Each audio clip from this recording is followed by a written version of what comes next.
is a presentation of Fox Sports. We are Blackboard. We are Kinsler. Tigers baseball on Fox Sports Detroit is presented by Bell Tire.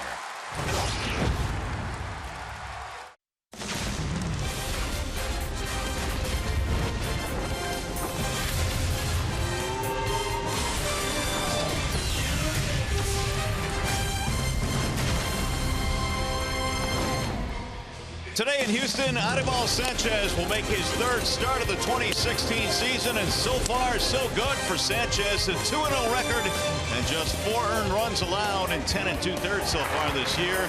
Sanchez will take the hill on a cloudy, overcast day here in Houston. Welcome to Minute Maid Park, Game 3 in this series, the Tigers and the Houston Astros. Hi again, everyone. Welcome to Tigers Baseball. Mario and Pemba alongside Rod Allen. Certainly glad you are with us here today. Tigers will try and win a series here today with Sanchez on the hill. Coming out of spring training, Rod, not so sure what to expect out of Anibal, but he's been good. You know, he's made some nice mechanical adjustments, which has really allowed him to get on top of the baseball, and he's throwing downhill once again. Also incorporating a lot more cut fastballs these days. One of the reasons why he's off to a nice start. All right, Tigers got off to a really good start. Well, they didn't last night. They fell behind 3-0, but they finally got the bats going. Now, one of the big things last night was the bullpen. For the Tigers, when you look at the 7th, 8th, and 9th guys, they have become really important this year.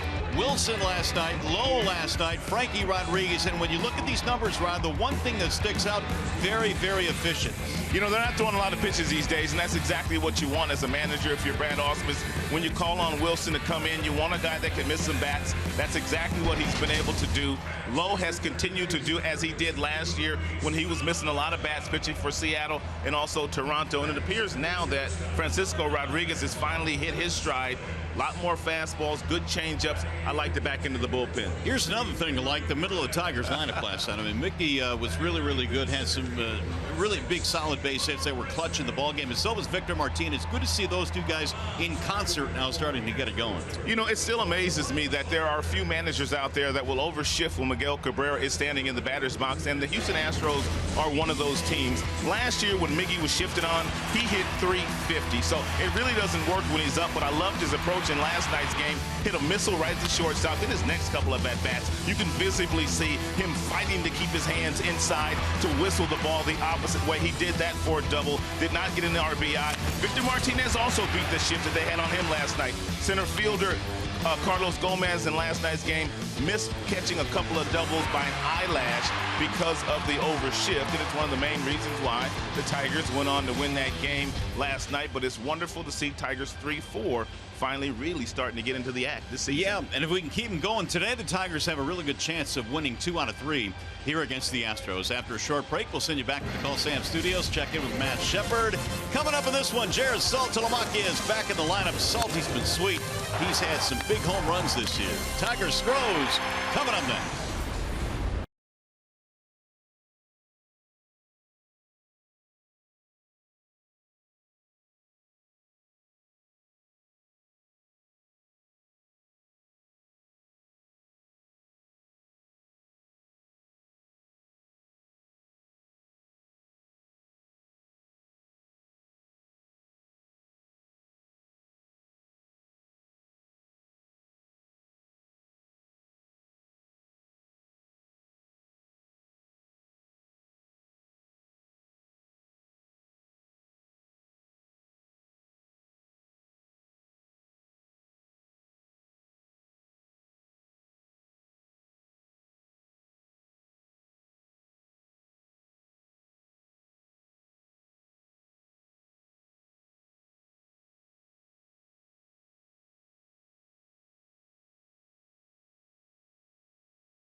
We get you ready for baseball this afternoon. Tigers and Astros. Tigers starting lineup presented by the Southeast Michigan Ford dealers. Kinsler, Upton, Cabrera in the top 3 spots for the Tigers today. Victor Martinez, the DH. JD is in right field. Nick Castellanos, man, he's been red hot. He's at third base. Saul Tilamaki with another big home run in last night's ball game. Ghosts and Iglesias rounded out for the Tigers, and they are facing right-handed offerings of Mike Fiers. They acquired him from the Milwaukee Brewers at the trade deadline last year, along with Carlos Gomez, their center fielder, the first couple of days here in Houston. He's got a fastball that gets up to 92. He also has a 12-6 breaking ball, throws lots of splitters, and really likes to work up in the strike zone. And he will face Ian Kinsler to get it started here this afternoon. The first pitch of today's ball game is a bit high, 1-0. There you have it. First pitch of the afternoon, fastball upstairs. Kinsler at .333 is 0 for 5 career against Fiers. And he sends one high in the air to center field, chasing Marisnick back, still drifting to the warning track. Let's take a look at the Houston Astros starting defense. They have a couple of changes in their starting 9 this afternoon. Marisnick is one of those. He's in center field. Rasmus is in left. Springer, he's in right. Gonzalez gets to start at shortstop. Altuve at second. White, Valbuena on the corners in the infield. And Eric Kratz is the catcher. Here is Justin Upton now with 1 out. Upton 1 for 9 in the series, batting .261. And Justin looks at a strike right at the knees, 0-1. It's the 3rd consecutive start that Kratz has caught Fiers. And when you have a backup catcher, you have to pick your spots to try to get him in action. And apparently A.J. Hinch has decided that when Fiers pitches, Kratz will catch. The 0-1, breaking ball, roll toward third, behind the bag, Valbuena. 2 gone.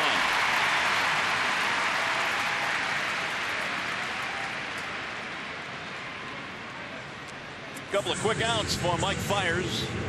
That'll bring up Miguel Cabrera. Talked about this on the open, but good to see the Tigers middle of the lineup perk up last night. Cabrera is up to .289 now. He's 4 for 9 in the series. And Miggy also knows how Fiers, for the most part, will try to get him out with the fastballs upstairs. And on occasion, Miguel will look for that fastball upstairs. And if he gets it, he'll get a pretty good pass at it. First one is in for a strike.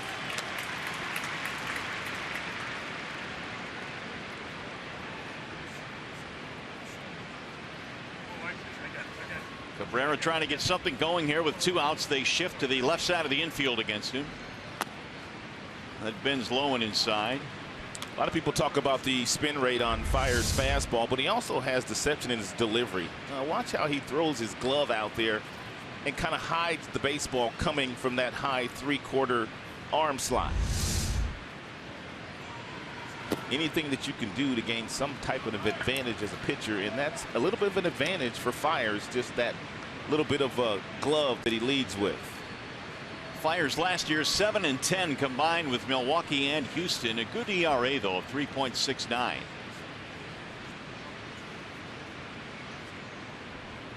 And Cabrera takes a strike on the inside corner, 2-2. That was a split-fingered fastball that had more changeup action than it did a tumbling effect thrown by Fiers. You can see the grip in his glove.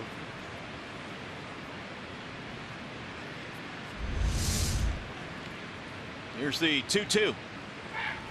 Look out, up and in. Cabrera running out of the way. Now he's going to run the ball down.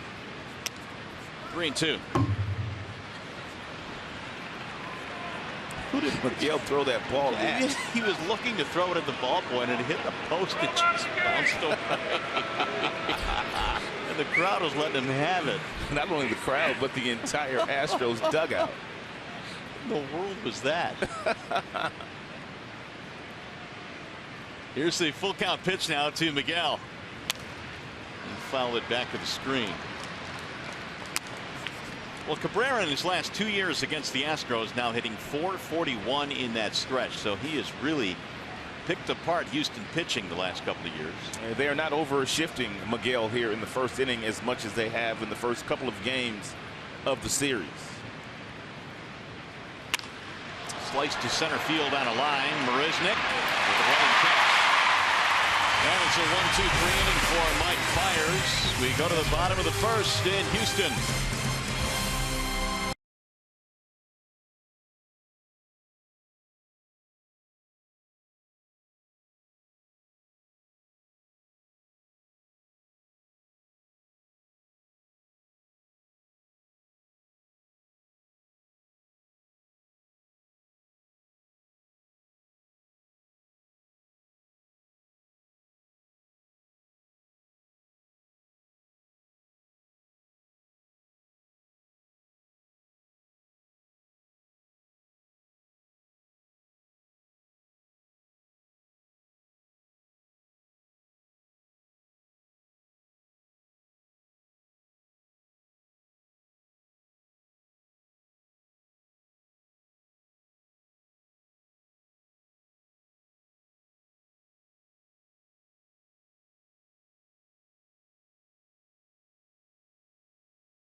Three in the top of the first. Here come the Astros now. Their starting lineup presented by the Metro Detroit Chevy dealers. For the Astros, Altuve, Springer, and Rasmus in the top three spots. Springer had a big game last night, including a homer. Tyler White bumped up to first base and cleanup. Gaddis, the DH, Valbuena at third. Gonzalez, Kratz, Marisnick. Rounding out the starting nine for Houston, they are facing Mr. Anibal Sanchez, presented today by Family Heating, Cooling, and Electrical. Anibal off to a nice start, 2-0, even though the velo down just a little bit. He's been right around 92 miles an hour most of the season. He's also been a little erratic in the strike zone. He has walked 6 and he's punched out 7. Still fine-tuning that new delivery that he started this season. And the first man he will face is Jose Altuve, just 1 for 6 in this series. And he'll look at a ball high and away, 1-0. Altuve, 298, 3 home runs. Astros not playing Carlos Correa today, gets the day off. High fly ball, right field, hit pretty well. JD going back, track, wall, opposite field home run for little Jose Altuve.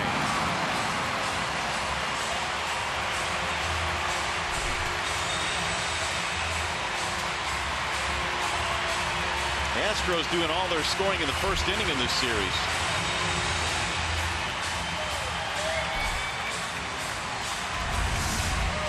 Altuve has 4 home runs already this year, and 2 of those have gone the opposite way. You have to go all the way back to 2014, the last time he hit a ball the opposite way for a home run.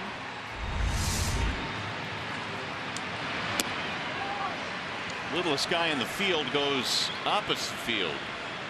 Homer number 4, RBI number 6, and again in the first inning the Astros have done all their scoring. There's a ground ball back up the middle into center for George Springer. First 2 Astros reach. We'll bring up Colsby Rasmus, and it brings us to the Bernstein advantage, the pitcher-batter matchup, and Mr. Sanchez had the advantage here, just a $190 for Colby. 12 strikeouts and 21 plate appearances for Rasmus against Anibal. So some loud noises early in this one for the Astros, the homer and the single. And now here is Rasmus.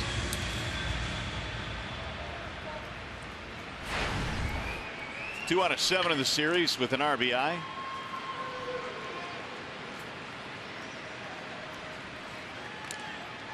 Springer has the ability to run. He has stolen once this year.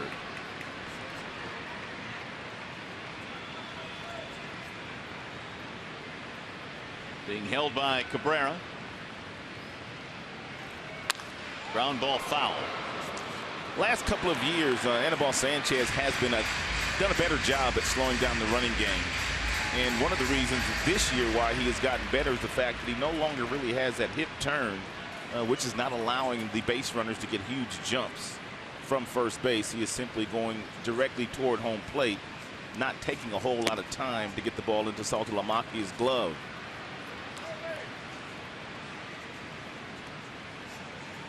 One ball, one strike on Rasmus. It was the second home run that Sanchez has allowed this year. He gave up 29 last year.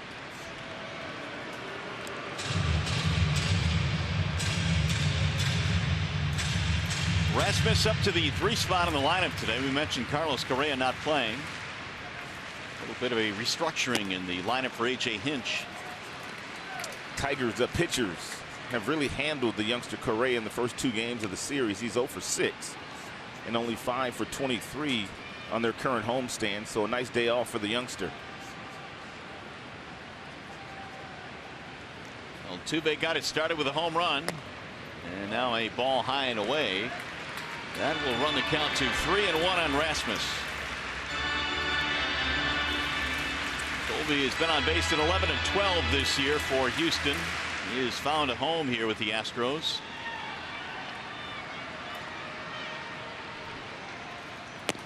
Ball high, that'll be ball 4, and the first 3 Astros reach here today.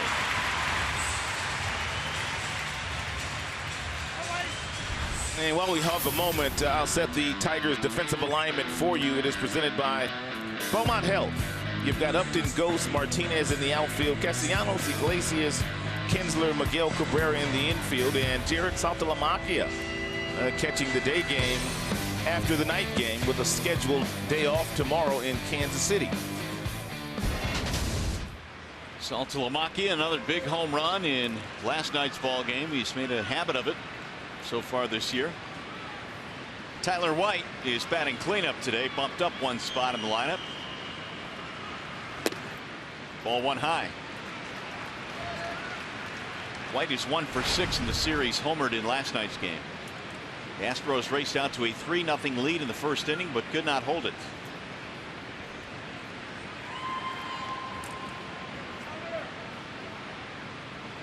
Two on, nobody out, 1 run in. A ball outside, and Sanchez again falls behind.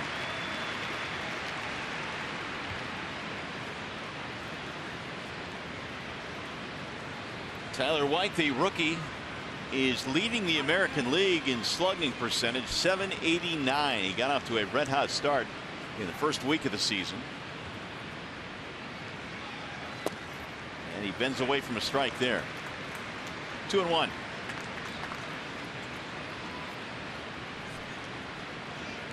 White has 4 home runs now in his first 12 career games, which puts him on there with Martinez in 2011. John Singleton, a first base prospect that really has not been able to pan out at the big league level. White swung out of his shoes there, 2-2.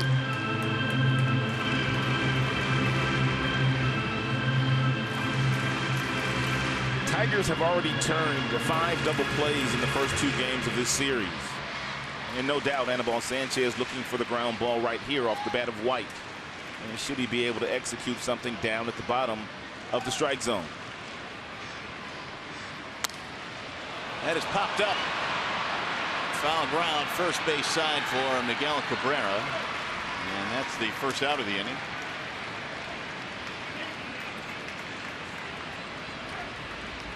That'll bring up Evan Gattis. Now the ground ball gets you out of the inning. So Gattis, who last year hit .246 with 27 home runs, coming off sports hernia surgery, really did not have a spring training at all. In fact, he did not have 1 at bat in spring camp. And so basically he's going through spring training as we speak. It'll take him, you would expect the whole month of April to finally find his rhythm. He's 0 for 3 in the series. And no batting gloves for Gattis. He's old school. Swing and a miss. 91-mile-per-hour fastball by Sanchez, 4-seam variety, thrown right by Gattis.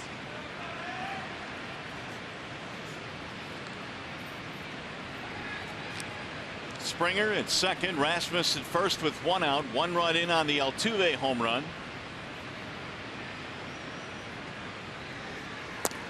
Missed it low and in. Gaddis had a big year last year. We mentioned that all the home runs he hit, he led the Astros in homers and RBIs. Probably triples too, right? Yeah, he had 11 of those, and what was odd is that he had 11 triples and no stolen bases. Those are normally speed guys that get all those triples. High fly to right. It'll stay in the park for JD. Runner will tag at second and move up to third as Springer advances 90 feet. 2 outs.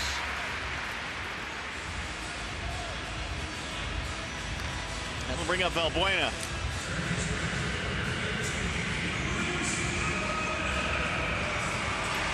So Sanchez has a chance now to wiggle out of this jam, allowing just the 1 run.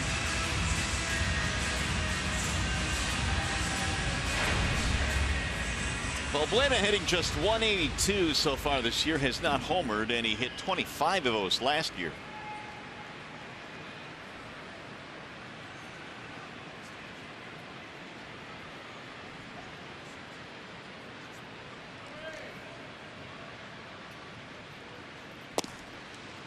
He'll look at a strike, 0-1.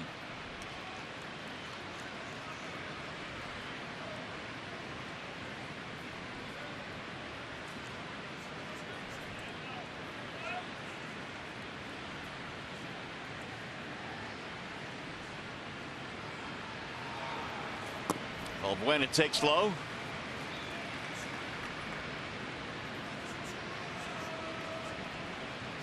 One ball and 1 strike on the third baseman.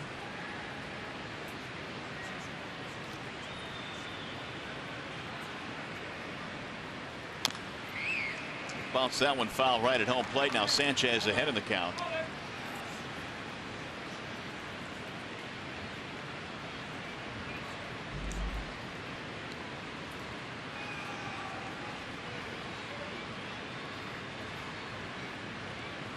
Started out very noisy here in the ballpark, but Sanchez has since settled in. Now he's 1 strike away from stranding a couple of runners, and he'll miss high. Valbuena would not chase. They've got another nice crowd here.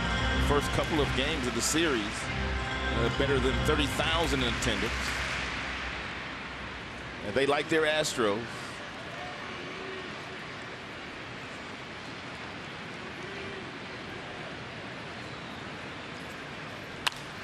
Whistled foul, back out of play. Roof closed again here today. The Houston area has some rain supposedly in the area.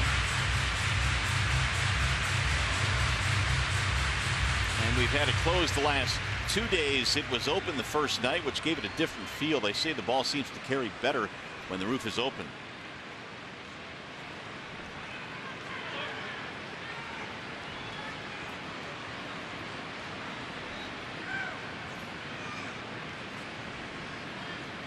Valbuena in the series is 0 for 4 for the Astros.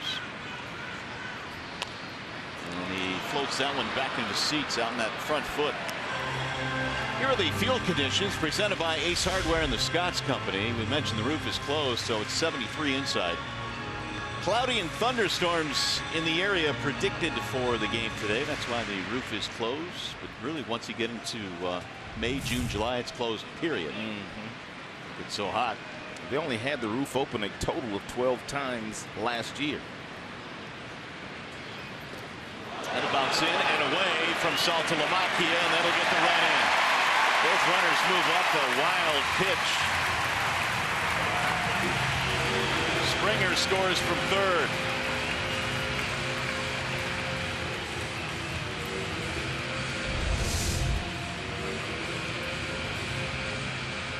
It's a cut fastball there thrown by Sanchez, and Saltalamacchia couldn't get over and keep it in front of him. Springer with a good read from third base, able to score with ease. So the Astros get a 2-out run. They lead 2-0. And Sanchez about to throw his 25th pitch. Swing and a miss. He's able to dust Valbuena to end the inning. Now before the Astros score 2.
Nothing as we go to the top of the second. Mike Fiers threw a no-hitter here in this ballpark last year against the Dodgers.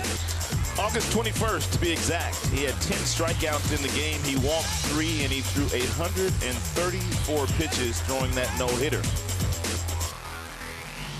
And the final strikeout put the finishing touches on the no-no for Fiers, his first and only no-hitter.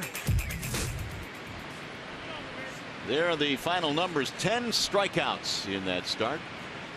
He got the Tigers 1-2-3 in the first. Here is Victor Martinez. They are shifting to the right side on the Tigers DH.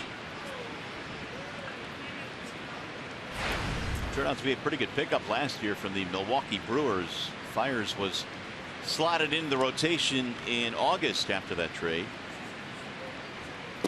I think, Rod, the Astros were kind of caught by surprise with the start they got off to last year. I don't think they expected to win as much as they did last season. And when the trading deadline came around, they had to make some moves. Yeah, they did, and they went out and got a center fielder in Carlos Gomez, who started the first couple of games of this series, and also Fiers to bolster their rotation. Didn't they get Kazmir too? Yeah, they came. Fiers and the center fielder Gomez came in the same deal. But they certainly bolstered their chances. And this year, I think many were picking the Astros to win the West, but they've gotten off to the slow start. They are 4-8 coming into play.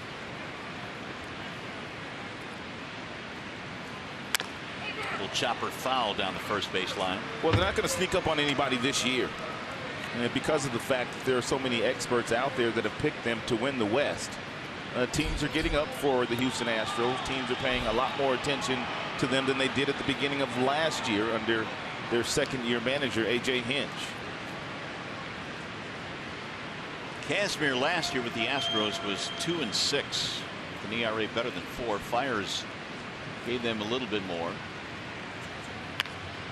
And he's going to go foul down the third base line. Tigers hitters are going to have to fight themselves all afternoon long while Fiers is out there to lay off that fastball anywhere from 88 to 91 upstairs. Very difficult pitch to get to.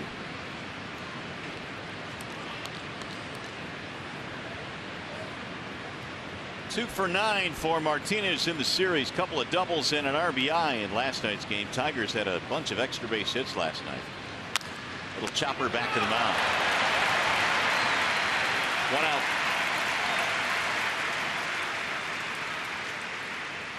It's another split-fingered fastball that he got Victor Martinez to roll over on. Here's a look at Fiers' delivery.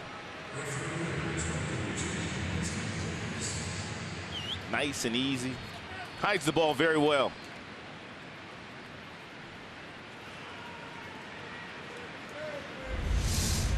As you said earlier, any kind of deception helps. Whether it's a herky-jerky windup or hiding the baseball. There's a strike called on J.D. Martinez, who is a college teammate of Mike Fiers. These two both played in Florida together at Nova Southeastern University in Fort Lauderdale. In fact, they were drafted in the same season, just 2 rounds apart. That was in the 09 campaign. JD won in the 20th round and Fiers in the 22nd round. Low and away. Doesn't matter where you get drafted.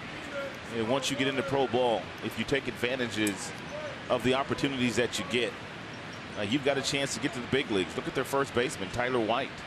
33rd round draft choice, batting 4th in the big leagues for a contending team. Tried to hold up, couldn't do it. And White was a walk-on in college as well. So, man, there are just a lot of different paths to the big leagues. But what's that saying, Rod? If you can hit, they'll find space for you. They sure will.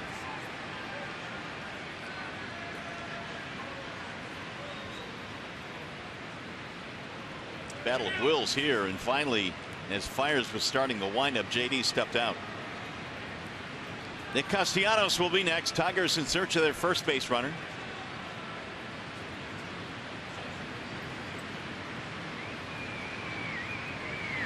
Swing and a miss, and JD goes down on strikes. 2 away. First strikeout of the day for Fiers. Here's the Chevy Silverado most dependable players. Nick Castellanos, Jared Saltalamacchia.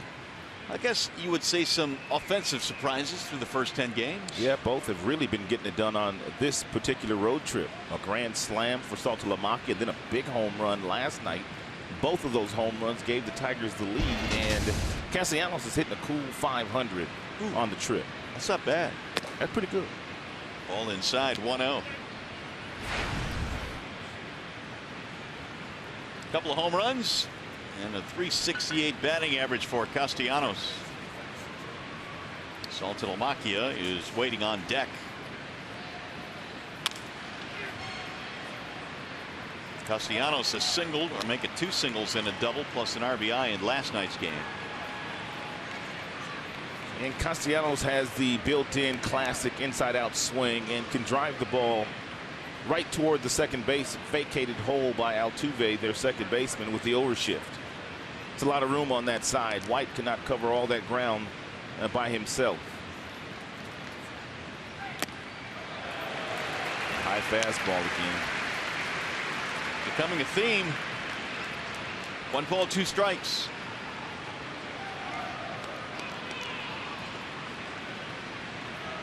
Fiers out of Hollywood, Florida, goes 6'2", 197.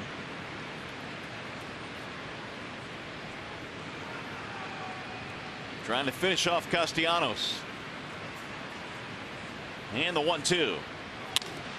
Lofted in the air toward left center field. Rasmus will run it down to retire the side. Another 1-2-3 for Mike Fiers.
Baseball on Fox Sports Detroit is brought to you by Comerica Bank. Raise your expectations of what a bank can be when it's time. Come to Comerica.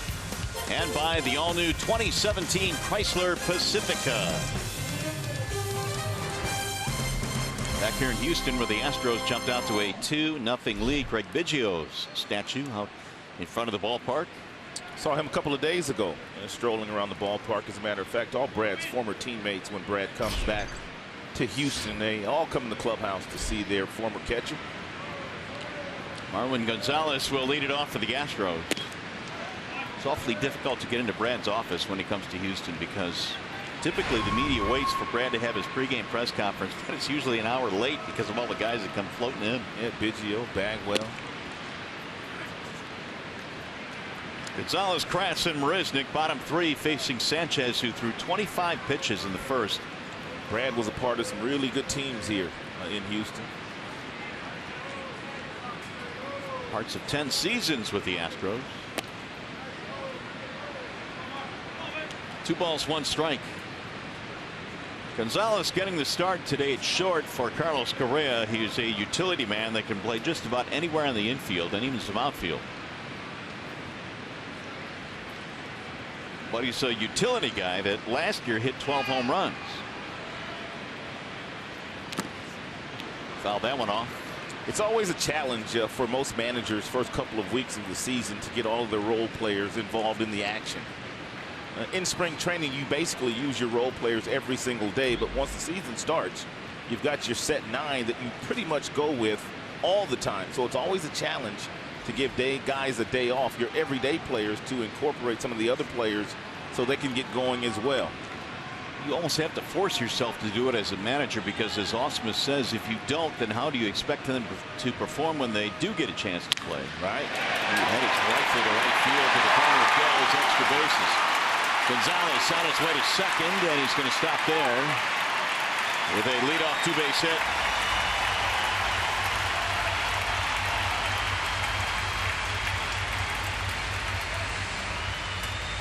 Gonzalez holds his hands very low before he decides to swing the bat, which means you have to have really strong hands to start where he starts and still generate the kind of bat speed that he generated right there.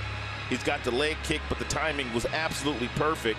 He got it down, hit up against a firm front side, and generated tremendous bat speed through the zone. Here's Eric Kratz, who is 0 for his 7 to start the year. Strike called on Kratz. And they acquired him from the San Diego Padres at the tail end of spring training to be their backup catcher. Not only is he 0 for 7 this year, but 5 of those at bats have resulted in a strikeout. Dan Straley went the other way in that trade with San Diego, starting pitcher. Bouncer right back to the mound, knocked down by Sanchez. This will not advance the runner. 1 out. It's a real nice job here by Sanchez. Didn't catch it cleanly, but he was able to knock it down. Had this ball gotten past him, it would have gone towards second base, Kinsler, and that would have allowed Gonzalez to get to third base. So a nice job of fielding there by Anibal Sanchez. And saved 90 feet by knocking that ball down. Here is Jake Marisnick, the number 9 hitter. Numbers last year on Marisnick: 9 home runs, .236 average.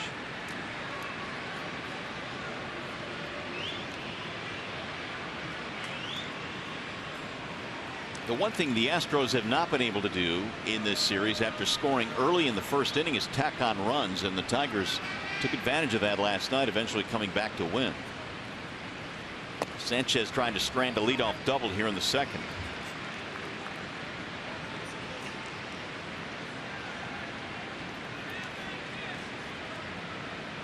Marisnick, known as a very good defensive center fielder.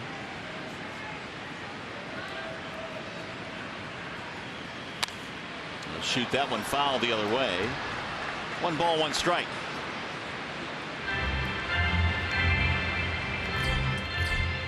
The command for Anibal Sanchez, generally speaking, is pretty good.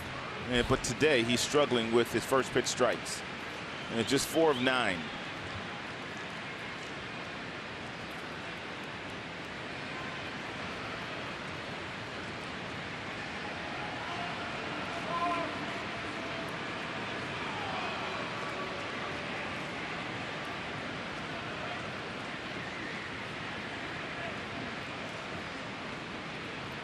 Marisnick is 0 for 5 so far this year. Not too many at bats, and he waves and misses. 1-2.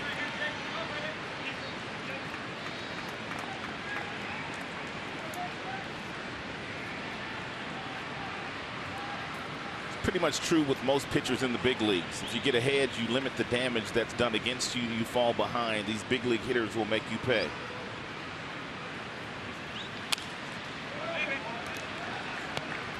Sanchez has had good numbers in his career against the Astros: 4-1, and an ERA a touch over 3. He was stung early in this game on the leadoff home run by Altuve, and a wild pitch later in the inning scored another.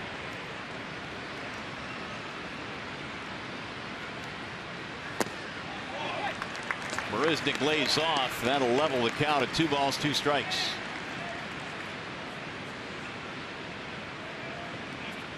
Tigers an off day tomorrow. They will spend it in Kansas City and then start the 3-game series against the Royals.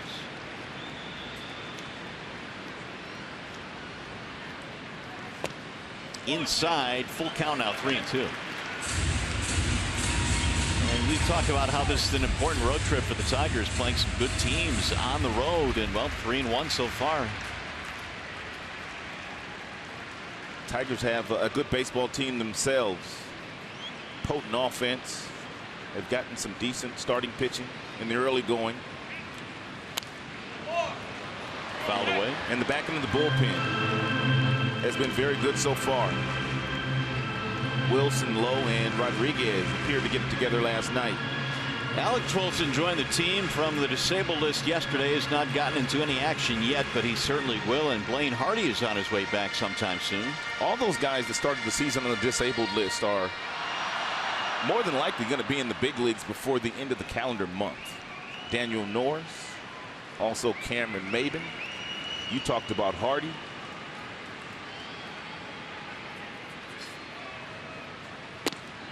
Got him, strike 3. Marisnick thought he had a walk, and he is called out by Rob Drake.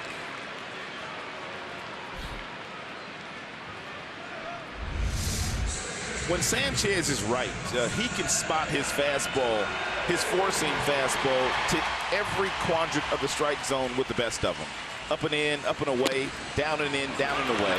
That happened to be a cut fastball right there that Marisnick gave up on, and ever so slightly caught the inside corner. Sanchez is throwing a lot more cut fastballs in this year than he's ever thrown. Here's Altuve. It doesn't matter what you throw to this guy. He hits everything. It's amazing, really. Tremendous bat range for Altuve. Showing off some opposite field power in the first inning, his 4th home run of the season. Leads the majors in steals, so he can pretty much do it all. He'll foul that back out of play. 1 ball, 1 strike. Here's the 4th home run of the season that Altuve connected on against Sanchez in the first. His 2nd opposite field home run of this homestand.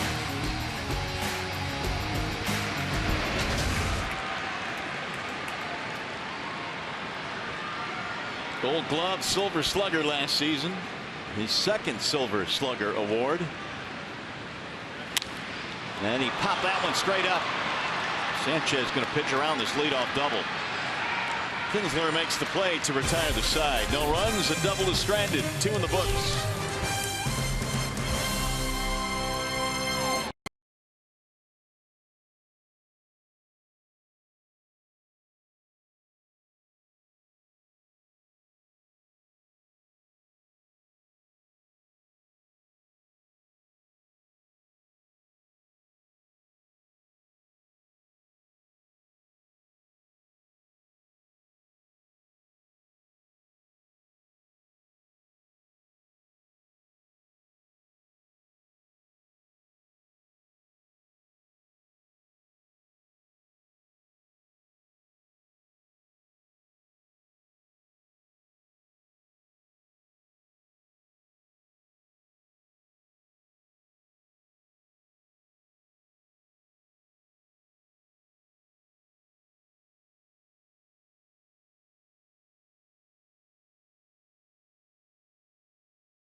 Texas Rangers, and they anointed Saltalamacchia as the backup catcher.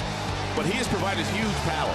3 homers already, 1 in Miami against Jose Fernandez, a grand slam in Pittsburgh, and a 2-run shot in last night's game. All 3 of his big flies have given the Tigers the lead this season. And Saltalamacchia will lead things off. Bottom 3 coming up here in the top of the 3rd. 2-0 Astros. He'll be followed by Ghost and then Iglesias. He's got 10 ribbies already. I know, I was looking at that. I mean, he's almost halfway to his total last year, and he'll rip that one to right field, a base hit. So Saltalamacchia continues to swing it. That's his first hit that's not an extra base hit. He's seeing the baseball well now. His timing is really good, that little toe tap. And you can draw a line right down the center of his body from the bill of the cap to the ground. And because the swing is so balanced. Kind of speaks to the depth the Tigers have this year. When you lose your starting catcher James McCann with the sprained ankle, just Saltalamacchia steps in and no problem. Now Anthony Gose.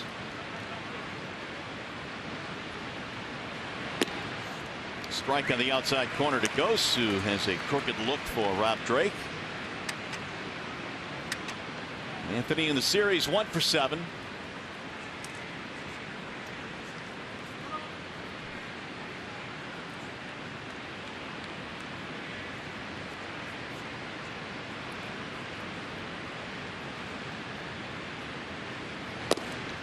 Outside 1-1.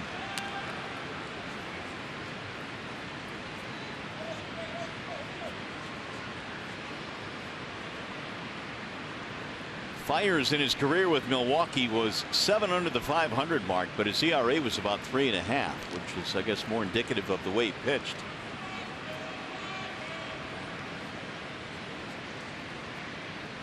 Bender missing outside. Right line now. Right line. 2 balls, 1 strike on Gose. Yeah, one thing Brad hasn't done a whole lot of this year, he has not put runners in motion, but this may not be a bad opportunity to put on a hit and run with Gose and Saltalamacchia. See if he can get the infielders moving and find a hole.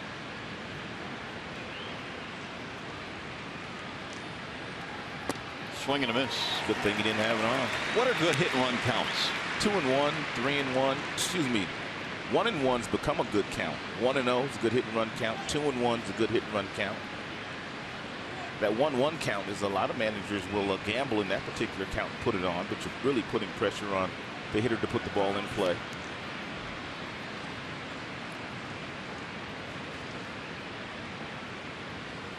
Gose swings and misses. He left the strike zone and down it goes. Second strikeout for Fires. We check in now with Johnny Kane. Thanks, Mara. You know, a year ago, Brad Ausmus was not the biggest fan of an instant replay. I remember after a game, he said, I'm still waiting for an explanation of what is sufficient and insufficient video evidence as far as overturning a call. Well, if you remember in yesterday's win, they challenged successfully 2 plays. One, a pickoff of Jose Altuve at first base. The other, Jose Iglesias on a steal to second. He credits his video guys, Matt Martin and August Sandry, for being quick and decisive there on making a determination of what is worth challenging. Guys? Yeah, Johnny, that speed aspect, I guess, is the quickest or the best thing that really helps overturn. A lot of times, they've talked about the fact that you need that really slow-mo replay to make a good indication of whether or not you want to challenge. They were Johnny on the spot in yesterday's game, especially with the one of Altuve, who was picked off first, because Verlander, who was pitching, he has to step off the rubber because obviously if he throws another pitch, they can't challenge. So those are more difficult challenges, excuse me. So it was great hustle by his video team yesterday. Just another part of the game that's evolving. There's some folks that are actually off the field that are making an impact on the game. Fires facing Jose Iglesias. Had a big night last night. Single, double. He walked and stole a base.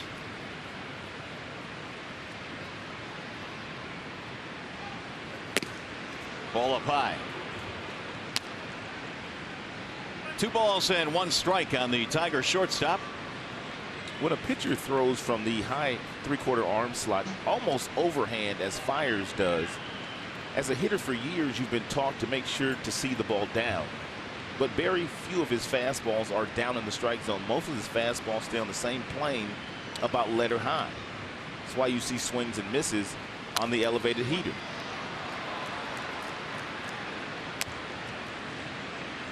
Two and two on Iglesias. We were talking about this earlier, Rob. This is a staff here in Houston that really, with McCullers on the disabled list, doesn't have too many guys that bring it. Nope. Their starters, very few get above 93, 94. They do have a couple of guys in the bullpen with plus fastballs. Fields and Giles. Ripped right to the third baseman, Verhagen. Solid contact. He was headed to left field, but caught by Valbuena. Iglesias does such a nice job with 2 strikes. His batting average well over 350 last year. His average is very high again this season. Really knows how to slow the game down and really a good swing with 2 strikes. That's the frustrating part of the game right there. You can do everything absolutely right. Hit the ball squarely and you're out. Here's Kinsler. He is 0 for 1. He fly to center field in the first. Drops in a breaking ball, strike 0-1.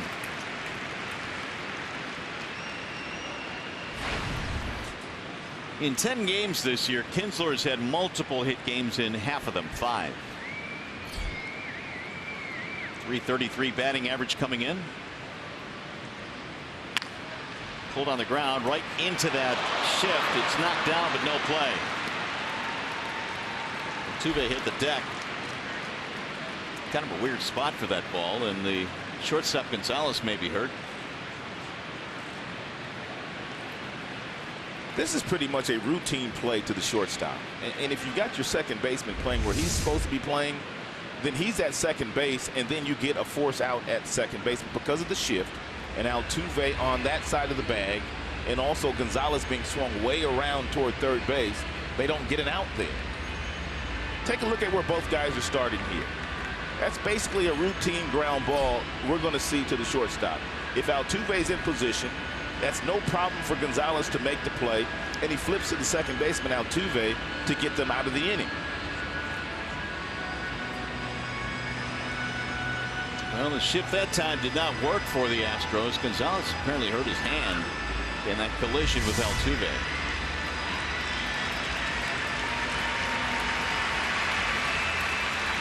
In any event, the Tigers now will have 2 men on for Justin Upton. Second hit of the ball game for the Tigers after they went 6 up, 6 down in the first 2 innings.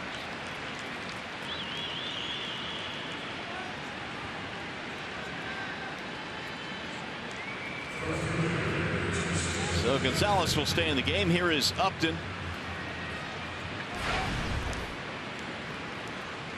0 for 1 with a ground out in the first inning. Upton batting .255.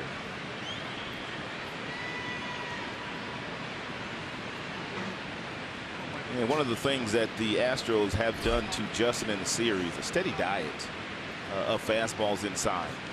Whether it be McHugh, who started last night, or Dallas Keuchel in the opener. Lots of heaters inside to Justin.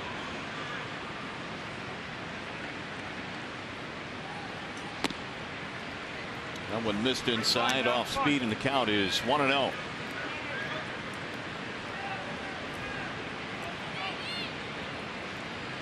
Fires with a bit of a mini jam brewing here. He's got Cabrera waiting on deck.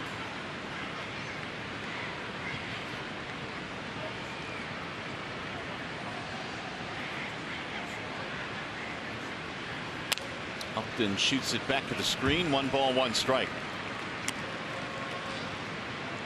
Tigers lineup so deep this year, and that's what makes it really unenviable for opposing starting pitching. There's really not too many breaks. Nope, there's not. Castellanos has been going off.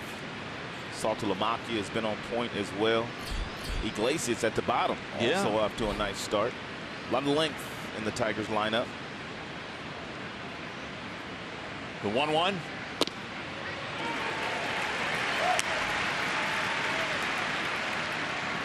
One and 2 on Upton, who shakes his head at that last call. I thought it was a smidge high.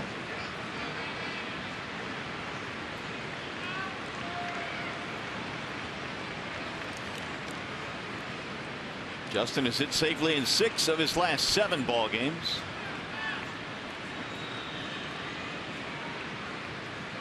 The 1-2 bouncing in and stopped at home plate by Kratz.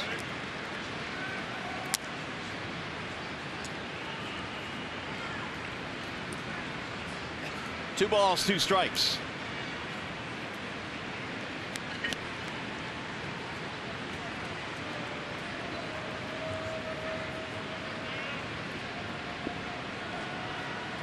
Upton perhaps an extra base hit away from tying this game.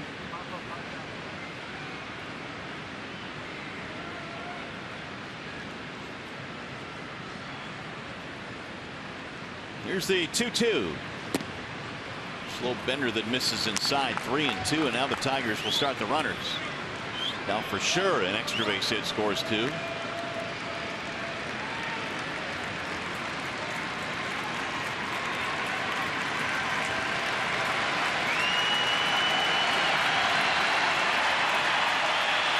Here comes the crowd now trying to help Fires here. 3-2. Runners go. Swing and a miss. He struck him out. Upton fans stranding 2, and we go to the bottom of the 3rd.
Lead here as we go to the bottom of the 3rd at Minute Maid Park. The Tigers and Astros in the final game of this series, and Menards brings you the big money encounter. George Springer will lead things off, and career against the Tigers. Well, look at these numbers. He's hit safely in 12 of 13. Man, he's been balling against the Tigres. That he has. And he has a single and a run scored in this one. He drives the first pitch deep into left center field, way back. Upton turns around, and that ball is going to go. Whoa. Springer with his 2nd home run in as many days, and he's starting to heat up now for Houston. He's got some serious bat speed. He hit a ball last night off Justin Verlander that left his bat at 116 miles per hour.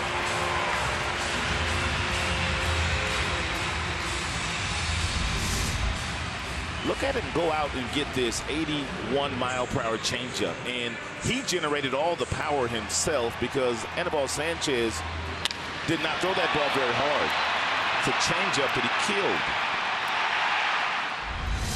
Here is Colby Rasmus. So the Astros doing what they do best, and that's hitting the long ball. That is their 18th home run this season, second only to the Orioles in the American League. And Springer adding to those gaudy numbers we just showed you. 416 feet on the Springer home run. Yeah, that home run was 105 miles per hour off the bat of Springer. A little bit outside to Rasmus. 2 balls and 1 strike. Colby walked. Did not score back in the first. And is 2 for 7 with an RBI in the series. Swing and a miss. Rasmus returning to the Astros this year. He accepted their qualifying offer, and since the qualifying offers became part of baseball in 2012, 2013, he is the first to ever accept a qualifying offer. And he got him looking. Strike 3. There was a couple of guys that accepted it this year. Matt Wieters, also of the Baltimore Orioles, accepted the qualifying offer.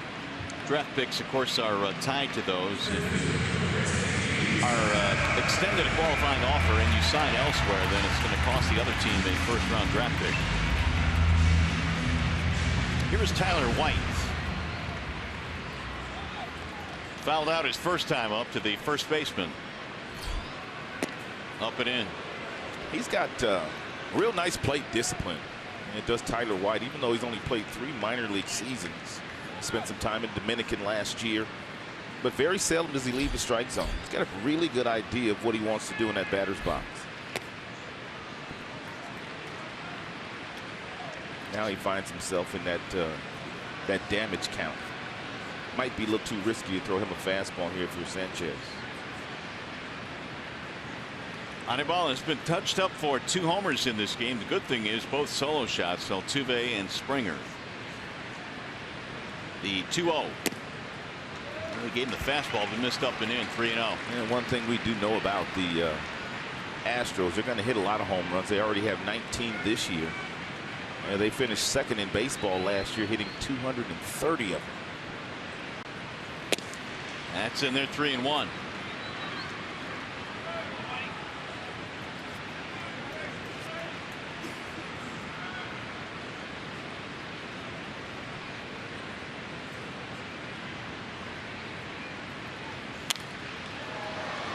He'll get back out of play. Last year only the Blue Jays hit more home runs than the Astros in the American League. Yeah, I was thinking it was Blue Jays. 230 round trippers you mentioned last year for this Astros team.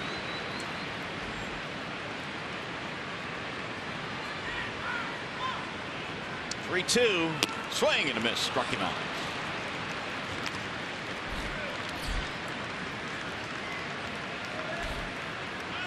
It's a nice job here by Sanchez going after White. We're going to make it our Bell Tire pitch by pitch. He fell behind him, 3 balls and no strikes. But was able to come back and get strike 1. And then he fouled one off, and he came back and threw him a real nice cut fastball. We talked about Sanchez and the evolution of that cutter. He's starting to feel a lot more comfortable with that pitch. Evan Gattis, the batter. Gattis flied to right field in his only at bat.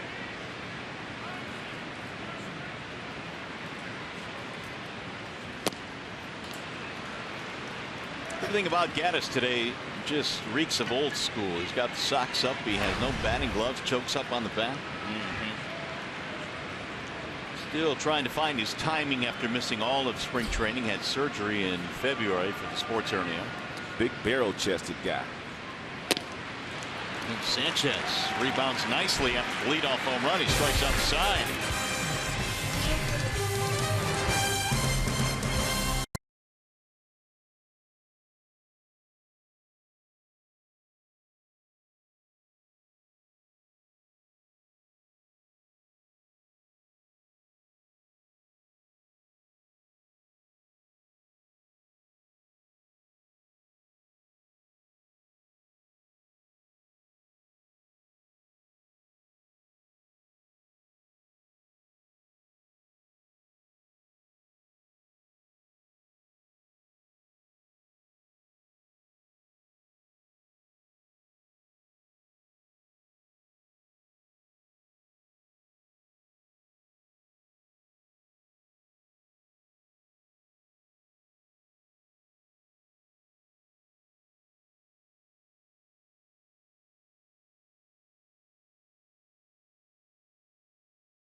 Top of the fourth inning, and stay tuned to Tigers Live. Following the game, we select the Fox Sports Detroit Tigers Player of the Game, presented by McDonald's. Stop by for your breakfast favorites, now being served all day. Here come the heavy hitters for the Tigers: Cabrera, Victor Martinez, J.D. Martinez. Facing Mike Fiers. Fiers surrendered a couple of singles in the third, but no damage. Got a couple of strikeouts as well. He was fan 3 in this game. Cabrera flied to center field in his only at bat. And Miguel looks at a strike. Only 1 home run so far this year for Cabrera, which gives him 409 for his career, the most among Venezuelan-born players. Missed it inside.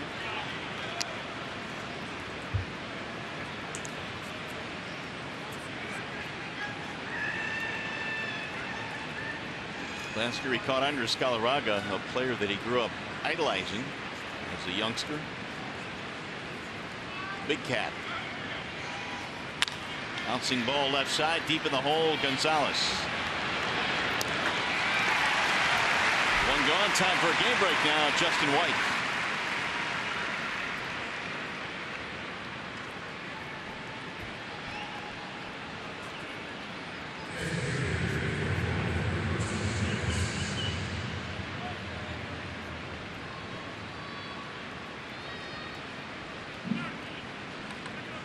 Ooh, what a packed day. Thanks, Justin. Look forward to the other action taking place today. And folks can tune in to Fox Sports Detroit all day long.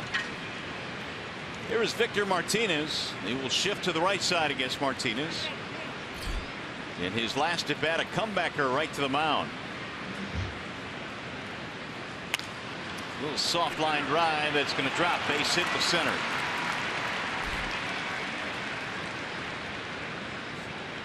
Third hit for the Tigers in the last 2 innings.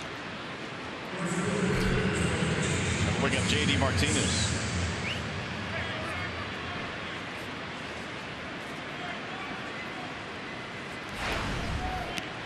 And Martinez has the entire right side of the infield at his disposal.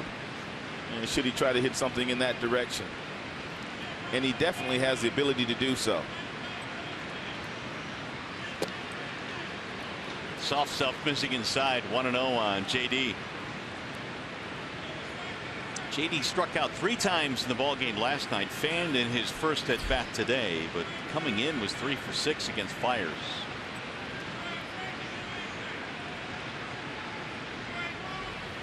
Bouncer right back through the middle. Altuve is going to have to race to the bag. One relay. That's what the shift will do for you or against you. It was an awkward play for Altuve, but at least got the force.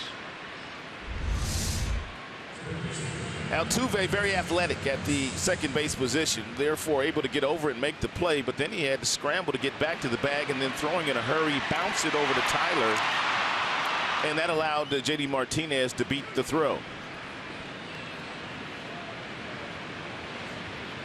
Communication really, I guess, becomes key when you have some of these shifts now. That's right. Because the shortstop Gonzalez was racing toward the bag to possibly take a throw, but Altuve took it himself. Now Castellanos. Close play at first base. It nearly got Victor. I mean JD, excuse me.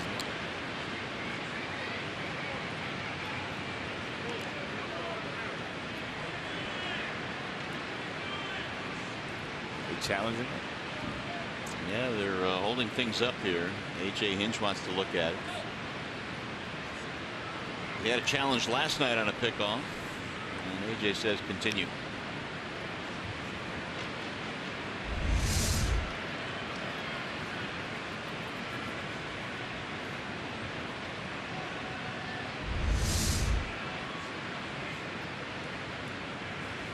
Castellanos looks at a strike. Nick fly to left is now 4 for 9 in the series. Fastball for Fiers gets up to about 92 miles an hour. He's got that 12-6 breaking ball. He throws that at about 72. and also that splitter. Mostly curveballs and splitters to the left-handed batters.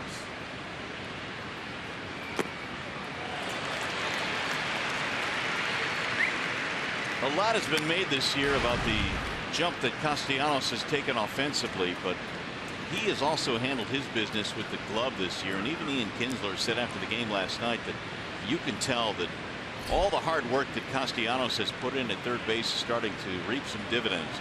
He came to spring training probably in the best shape of his life. Trimmed down a little bit, much more athletic, moving better at third base. It's all part of maturing in the big leagues. Now in his third season, still very young.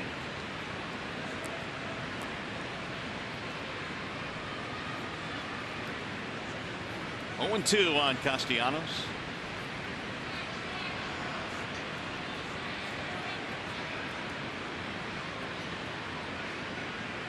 Runner goes. Swing and a miss. Struck him out. Fires. That's his fourth punch out of the game. No runs, a hit, a man left.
Notes from around the major leagues. King Felix tied up Randy Johnson yesterday for the most strikeouts in Mariners history. How about Jake Arrieta, man? Is he the best pitcher on the planet right now? 8 innings yesterday, no runs, 1 walk, 8 strikeouts. When you look at his numbers from the second half of last year to now, there's no one better, no one even close. You, I think, had him winning the Cy Young last year about halfway through the season. Yeah, I started drinking that blue Kool-Aid in Chicago. There's a pop-up. Shallow left field. Kinsler crossing over to make the play. What was that? Carlos Gomez with a 21-game hit streak, too, dating back to last year.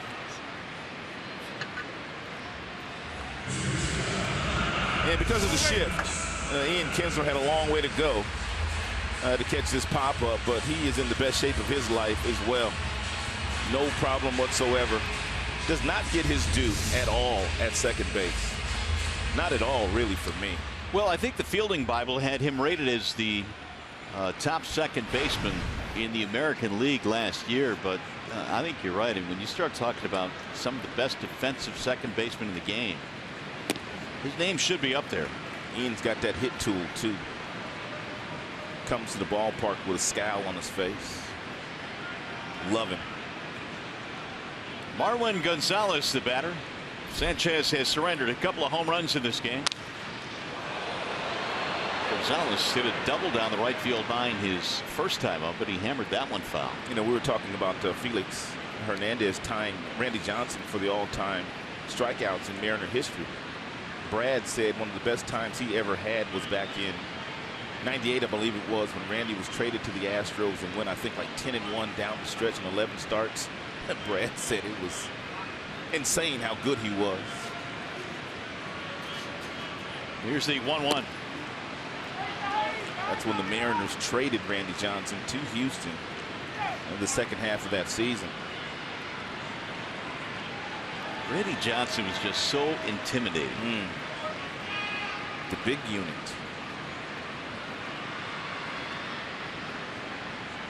One and two on Gonzalez.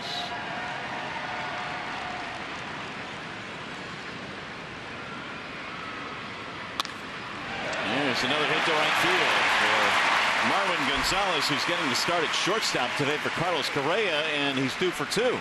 A couple of nice at-bats. What do you have here, Mario, and Eric Kratz? This was opening day. Yeah. Here in Houston. Okay. His former teammates, the Kansas City Royals, are in town too, but they announced his name and he came out and he tumbled out of the dugout. And look at his former teammates, the Kansas City Royals. There are a lot of people around here to say that they had some wagers on that. Yeah. And I'm tending to believe them. No one will really own it though. No, that's a setup. Is that setup? You got to set up. It's got to be a setup, don't you think? Well, did you see the reaction of the Royals on the other side? Yeah. And I think it was a pretty good sell job, but the reaction of the Royals said it all. Like, I can't believe he did it. Well, you challenge these big leaguers to do something up here, man. If you add a couple nickels to it. Especially when some money's involved. Yep, no doubt. They'll do it. Especially a backup catcher. You know what I mean? You know, a good buddy, Rex Hudler, who now does the broadcast for the Royals, he was once challenged when he was with the Cardinals to eat I think it was the cricket or some kind of insect. And he did it. You know Hud's for money. They'll do anything. Yes, indeed. Funny stuff. So Kratz standing in now after the one-out single by Gonzalez. Had to be quite a bit of loot, though, because that's going to be on your B-roll for a while. Everybody's going to be able to see that. Oh, yeah, well, yeah, there's got to be a big payday involved. Swing and a miss. Nice. Nice. Off-speed pitch there by Anibal. Kratz came up in the second after a leadoff double by Gonzalez, and there was some thought that maybe he might bunt the runner to third, try and get the run in with one out, but he swung away and grounded out. And there was a situation last night that we thought might be a bunting situation for A.J. Hinch, but he passed up the bunt.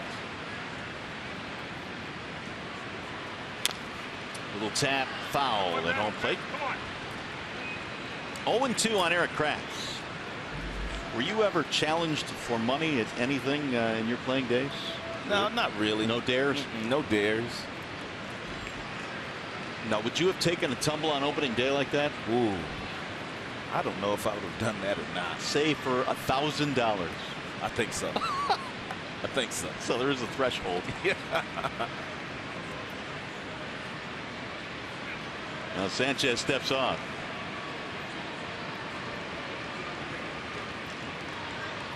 Kratz is now 0 for 8 as a hitter this year. Back up for Jason Castro. As Rod mentioned earlier, he's caught all three starts of Mike Fiers early in the season. And he's battling here as he sends that one back toward the dugout.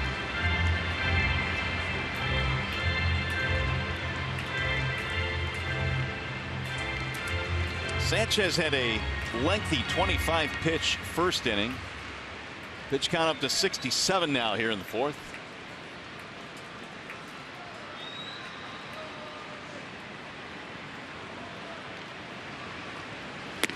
Ball high. He laid off that fastball. And Verlander, after the first inning of last night's contest, really was able to exploit the weaknesses of a lot of the young hitters that Houston runs out there. Lots of elevated fastballs swung right through by Justin, who racked up quite a few strikeouts. Well, they came out swinging against Justin last night. Homers by Springer and White. Yeah, those were on fastballs that were down in the zone, but then he made that nice adjustment in innings 2 through 6 and really slowed him down and allowed his team to catch up and eventually win the game. And Justin got his first win of the year. There you go. 8 strikeouts last night.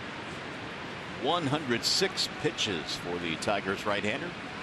Runner goes and a high fly ball to center field. Anthony Gose is back. That was swallowed up by that expansive center field, and there are 2 gone. Well, fans, don't forget to get your Detroit Tigers $10 tax break from now until midnight Sunday. $10 off select seats. See the Tigers face the A's April 25th through the 28th. Visit Tigers.com. Enter the coupon code TAXBREAK. Our first look at the A's this year. Here is Jake Marisnick. Bouncer back up the middle. Iglesias ranging a long way. He's thrown out of time. Oh, that was close. The throw back to second base and he threw it away. Now we might have a play at third. And he is safe there. It's getting a little sloppy.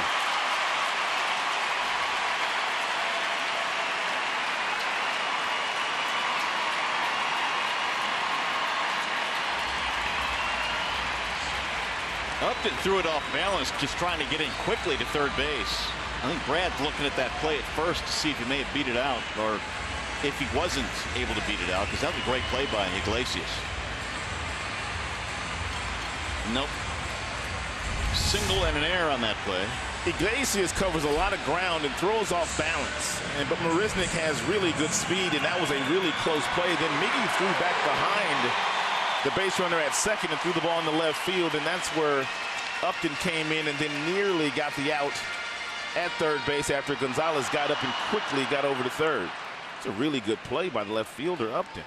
Gonzalez hesitated, wasn't quite sure whether or not to go, and then he committed. And Upton almost got him.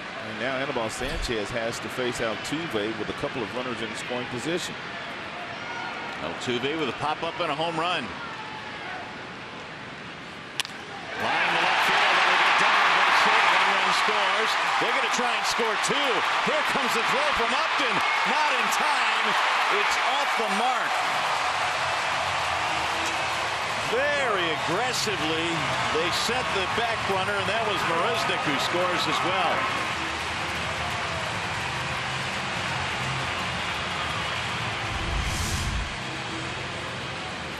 It's a fastball right down the middle that's absolutely drilled by Altuve. Gary Pettis, who is their third base coach, very aggressively sends Marisnick right in the face of Upton, and he's able to score. There's GP. I was stunned he sent it. But it worked out. The throw is off the target.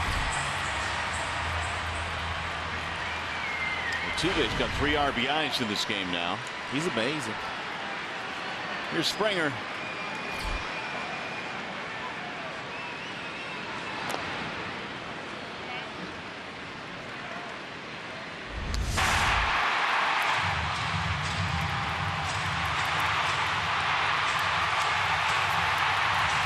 Salamakia almost made a great play by reaching back. Had that throw been on target, they may have had a real nice opportunity of getting Marisnick. 5-0 Houston. Springer is 2 for 2. And Sanchez straightens him up. 1 ball, 1 strike. Springer a single and a homer. He is now 6 for 10 in the series.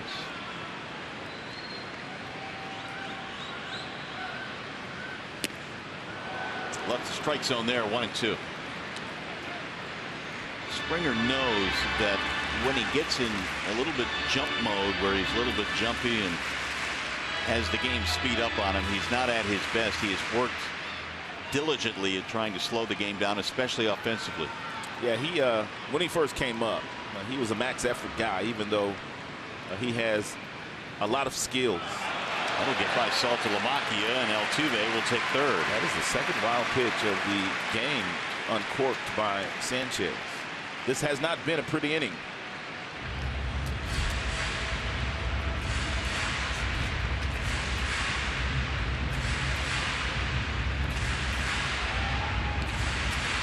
Sanchez has had traffic in every inning in this game. They have added 2 more runs here to go up 5-0. 75 now for Anibal. Fouled back out of play. This is the 3rd consecutive game where the Astros bats have really gotten the pitch counts up of the Tigers starters. Pelfrey in the opener, Verlander in last night's game. Same thing here today to Sanchez. And you wouldn't think that it would be that way against a team that swings so freely as they do. They had 6 walks against Pelfrey in that first game, but could not take advantage. Another one pounded back out of play. Springer stays alive. And these are the situations right here where Dave Hudgens, their hitting coach, was talking about yesterday about his young team. A lot of them don't quite know how to slow the game down when runners are in scoring position. They're still max effort guys, as that 2-2 swing by Springer was very, very aggressive. But he feels like in time they're going to learn to be really good run producers because they are so talented. Correa, Springer, Altuve, the kid White at first base.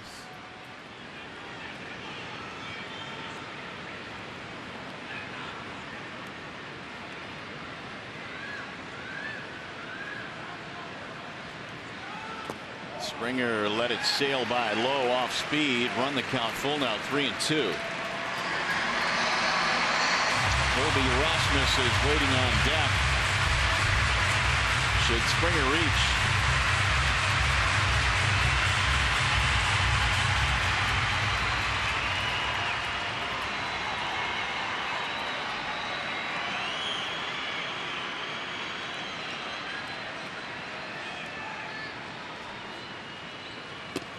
And he got him. Strike 3. Sanchez comes back with a strikeout. 2 runs in on the hit by Altuve. Now 5-0 Stros.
Summary's pretty much been the Altuve Springer show here today. First inning homer for Altuve, and then Springer able to scamper home on the wild pitch. Second home run of the series by Springer in the third. And then there's Altuve once again with runners on second and third in the fourth. A laser to left field to drive in 2. All of this backing up the pitching of Mike Fiers, who goes back to work here in the 5th inning, facing the bottom of the Tigers lineup. 4 of the 5 runs driven in today have come out of the top 2 spots, Altuve and Springer. Jared Saltalamacchia leads it off for the Tigers. Ghost to follow, and then Jose Iglesias. Infield shifting to the right side against Saltalamacchia, who delivers deep to right field, way back, and he's homered again. Look out, Salty. Saltalamacchia hits his 4th of the season, and the Tigers are on the board. Is he locked in or what? Second hit in this game, 11th RBI. That is why the Houston Astros are trying to tack on as many runs here today as they possibly can, because they know the Tigers' offense is very capable of coming back in this contest.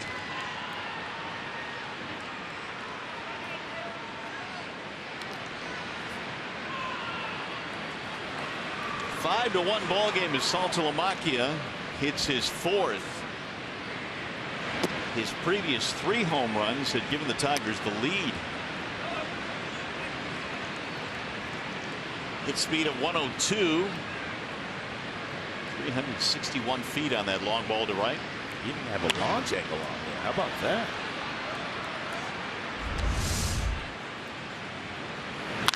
It's a fastball down that Saltalamacchia basically just dropped the barrel of the bat into the hitting zone and got some backspin and some carry to drive that ball into the seats and right.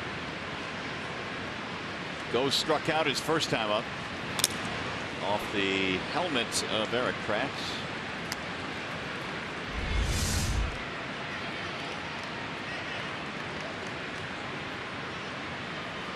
Take a look at Saltalamacchia.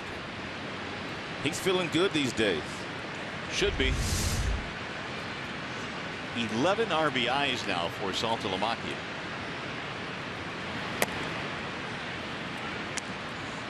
He has gotten an opportunity to play with the injury to James McCann, and he certainly has held down the fort in excellent fashion.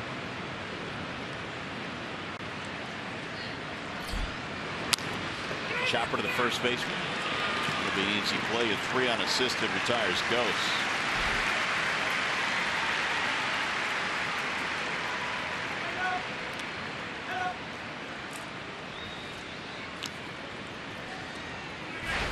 Here is Jose Iglesias. Saltalamacchia had 24 RBIs all of last year. And 11 already this year. Shifting for Iglesias, who hit a ball hard his last time up, scalded it, but Valbuena made a leaping catch on it.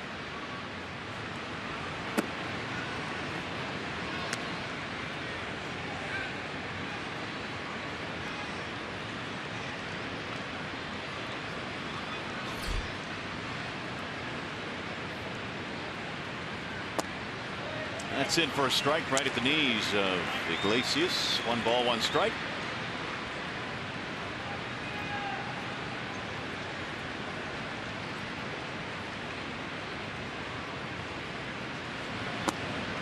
A lot of times managers will give the catcher the day off on a Sunday after a night game on a Saturday, but with the Tigers enjoying an off day tomorrow, Brad Ausmus decided to run Saltalamacchia back out there today, and he's provided 2 more hits. Here's the 1-2. Back up the middle, and Iglesias hammers a single to center.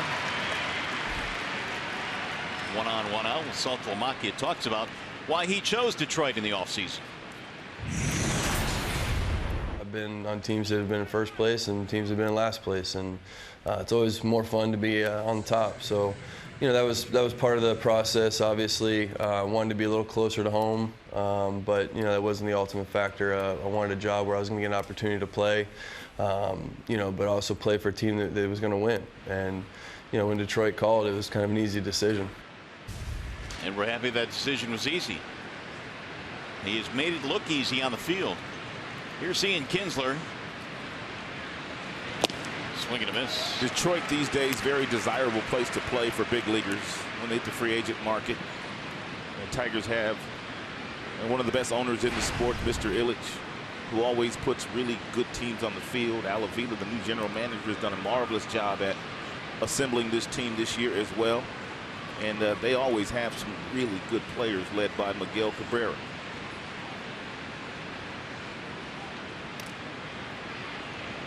When the Tigers finished last season, it really wasn't a true indication of where the organization was. I mean, there are many teams that finished last in their division that have a long way to go. Yeah, they would just simply start retooling, but not Detroit. They just simply went out and added some pieces, and they added good pieces. Upton, Zimmerman, Rodriguez, Wilson. A lot of turnover on this roster. Pulled foul. Rattle around the Tiger dugout. 0-2 on Kinsler. Homer by Saltalamacchia makes it 5-1. Tigers trying to chip away against Mike Fiers.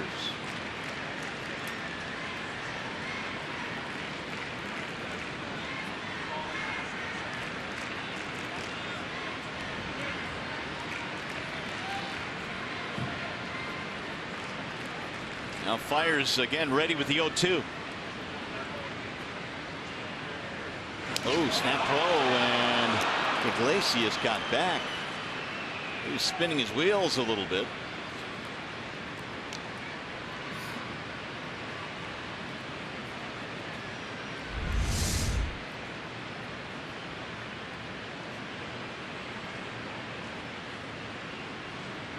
Fires knew he probably should have had him.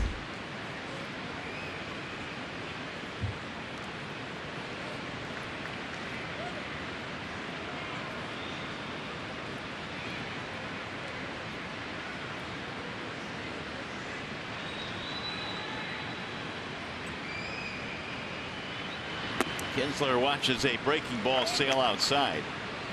He extended his hitting streak to 6 consecutive games, had an infield single in the 3rd. Tigers threatened in that inning, but couldn't bring in a run. Justin Upton waiting on deck.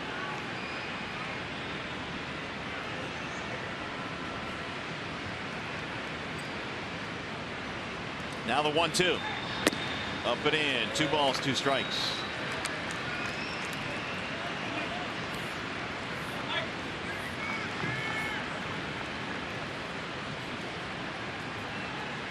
Fire's last start was against the Royals. He gave up 3 runs in 6 innings, allowed 6 hits.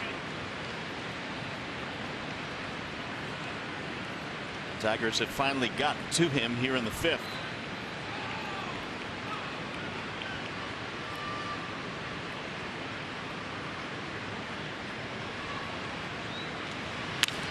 Pulled foul.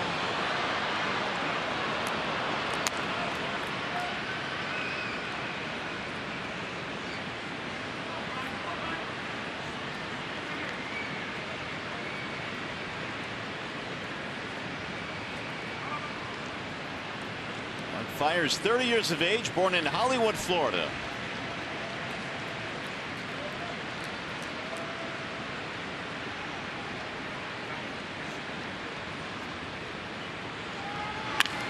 Driven deep in the air to left field, way back, and that ball is down the line and gone. A long home run for Ian Kinsler, and the Tigers are right back in this game. 2-run shot for Kinsler. And crushed it too. He's been on a home run tear early this season.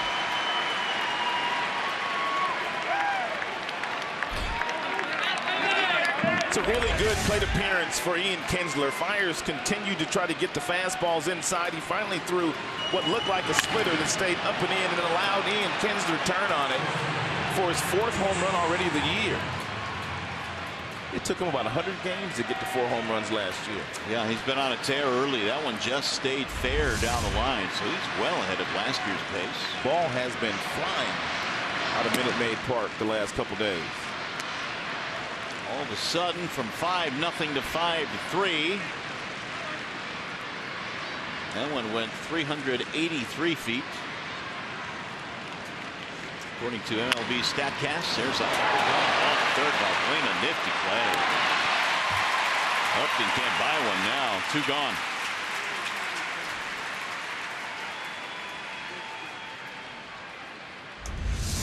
And one more look at Ian Kinsler turning on that split finger fastball.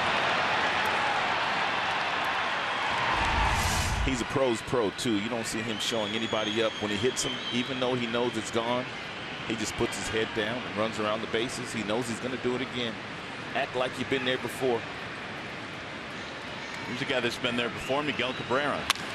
They drive one to center. Marisnick will handle it for the out, but the Tigers are back in this one. A pair of home runs. Saltalamacchia and Kinsler. It's a 5-3 ball game. Tigers baseball presented by Bell Tire.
5-3 is our score. The Tigers, on the strength of a pair of home runs, have cut into that Houston lead. We were talking about how the Tigers over the years have kind of morphed into a contender, and this really has been a renaissance in this city.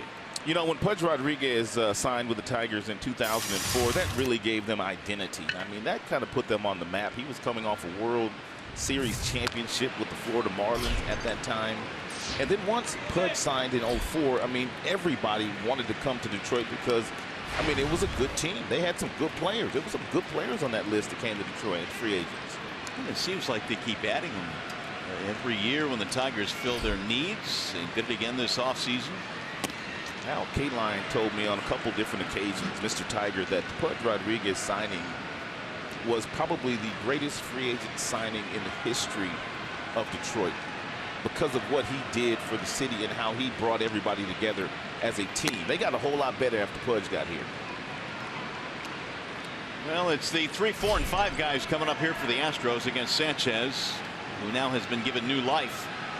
Moneyball has surrendered a couple of home runs in this game as Rasmus digs in, waiting on a 1-2.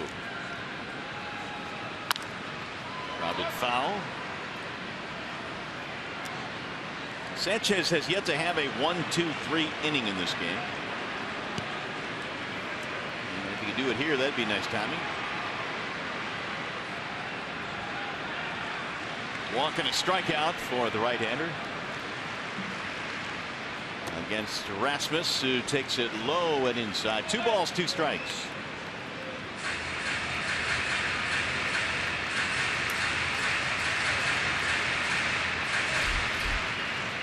Tyler White waiting on deck.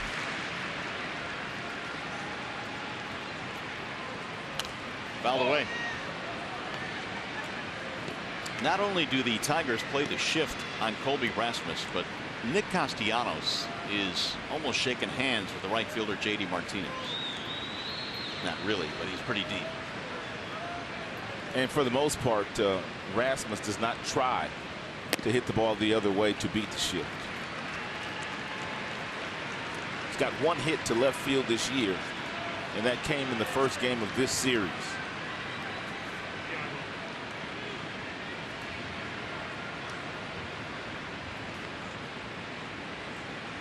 (3-2) on Colby Rasmus, who asks for time as Sanchez was taking too long. Rasmus has changed his hands at where he starts and before he swings these days, resting the bat on the shoulders. He used to have his hands off the body, right over the heart of the plate. Leadoff walk. Sanchez didn't want that. Well, just a reminder, as you enjoy a cold one, to look forward to Miller Time later in today's game. It's brought to you as always by Miller Lite. Gino on the phone. Lamont getting in touch with the Tigers bullpen located out beyond the left center field wall here. And they will begin to stir as the pitch count now is approaching 90.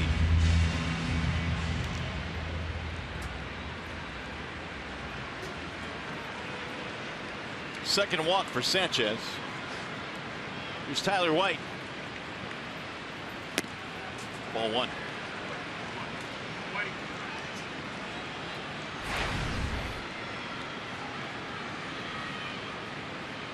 Tyler White was a draft selection in 2013 of the Astros. He is the first member of the Astros 2013 class to get to the big leagues, and that's saying something considering he was a 33rd round pick.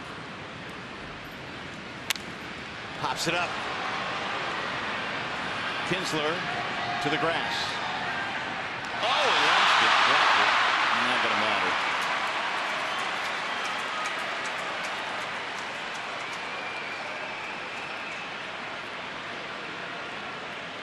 He wanted Rasmus off the base pass, and he wanted White to be the base runner at first base. That's why Ian Kinsler dropped that ball. But the umpires are not buying it, I don't think. No, I don't think so either. Here comes A.J. Hinch to make sure they don't buy it.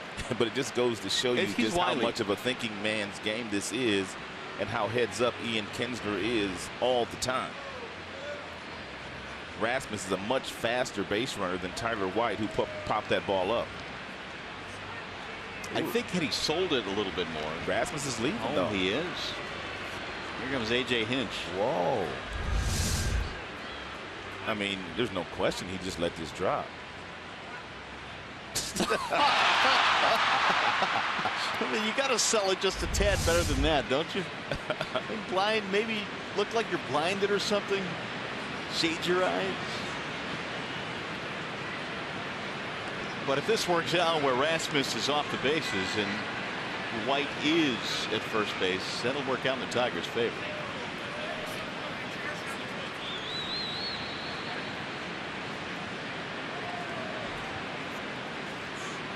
And it looks like Rasmus is the one that's going to be out. So White is at first base with 1 out.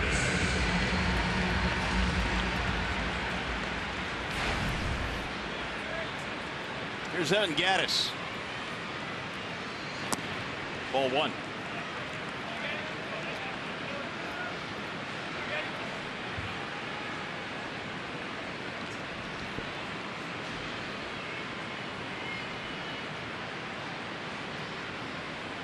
Gattis strikeout and a fly ball. Ball high from Sanchez. Ball behind 2-0 now on Gattis. He has been able to throw fastballs right by Gattis all afternoon long, but however, in this situation, looking for that piece of cheese, Gattis might get to it. He's gone 3-0. We talked about the walks for Sanchez coming in. He had walked 6 in his first 2 outings, 3 in each game. Alex Wilson, the right-hander, and Kyle Ryan, the left-hander. He's in jeopardy of walking his 3rd again here today. Strike call.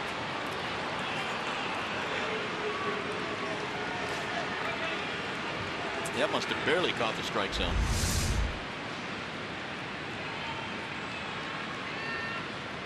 Just enough of it for Rob Drake to go up with the right hand. Fouled away. Now he's back in the count 3-2.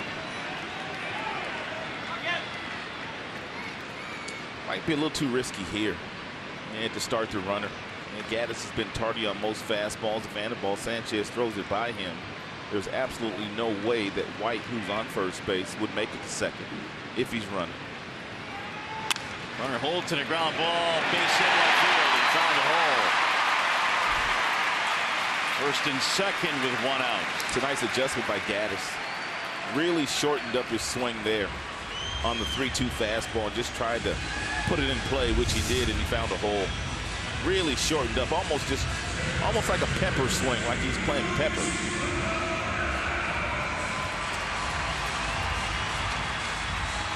Just out of the reach of Castellanos. That'll be the 8th hit of the ball game for the Astros, and now Luis Valbuena.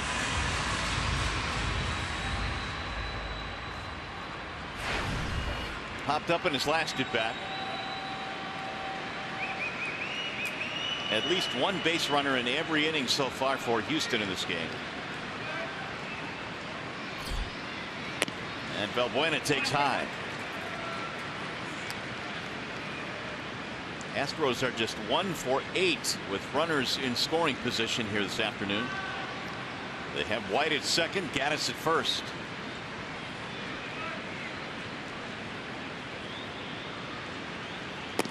Checked it, strike called.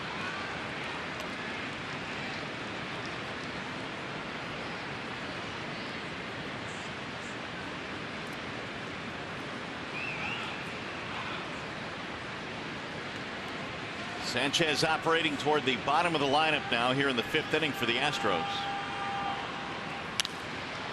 Popped up foul, back out of play. And it's 1-2 now on Luis Valbuena.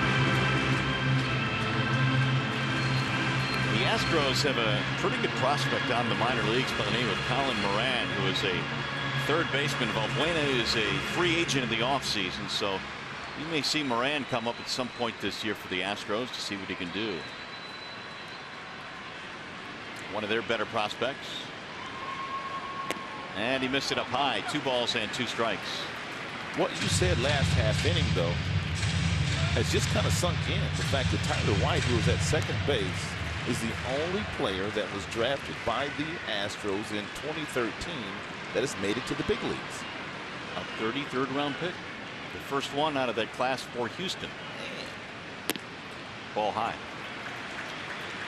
Yeah, I mean, it is pretty incredible because typically you'll see a first or second round pick come up that quickly. We now have guys that are getting to the big leagues the same year they've been drafted. Right.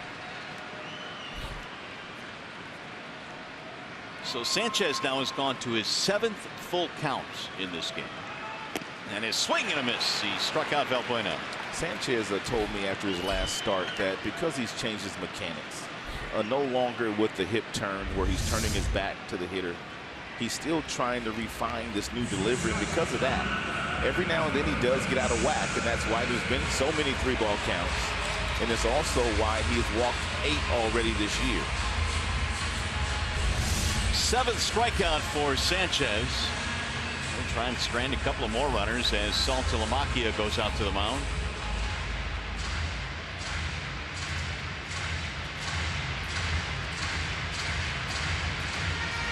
Well, they haven't been able to get Gonzalez, so they had a quick confab out there. Single, double, run scored.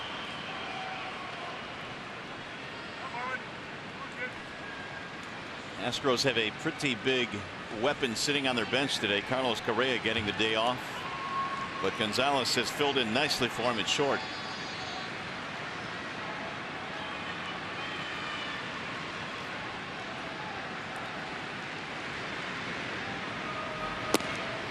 In there for a strike.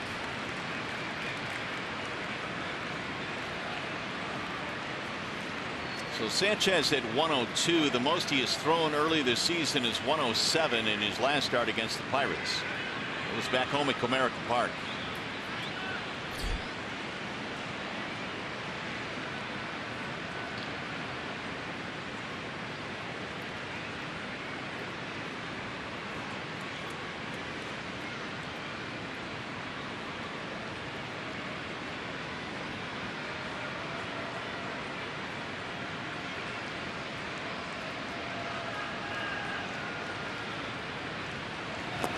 Gonzalez takes low.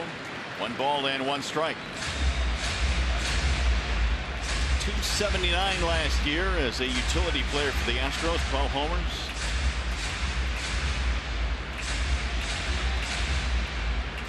Gonzalez now has been on the big league scene for a few years.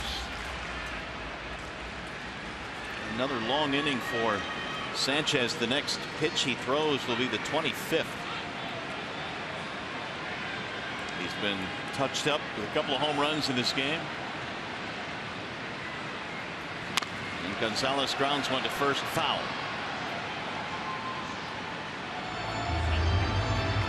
One ball and 2 strikes.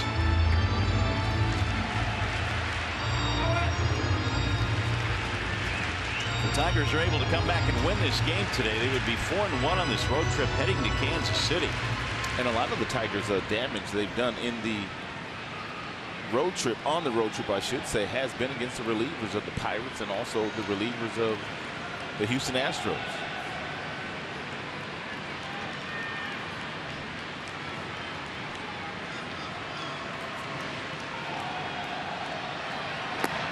Low. Even the count now, 2-2 on Gonzalez. Anibal Sanchez is pitching very carefully to Gonzalez, the left-handed bat. Already has 2 balls that he's hit extremely hard against Sanchez. Eric Kratz is waiting on deck, the light hitting catcher for the Astros. A.J. Hinch might just pinch hit for Kratz if Gonzalez is able to reach. Preston Tucker on his bench.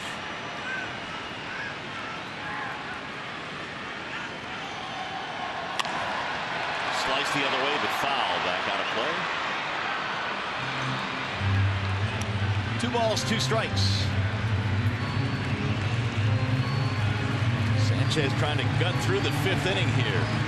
This next pitch will equal his season high of 107 in his last start.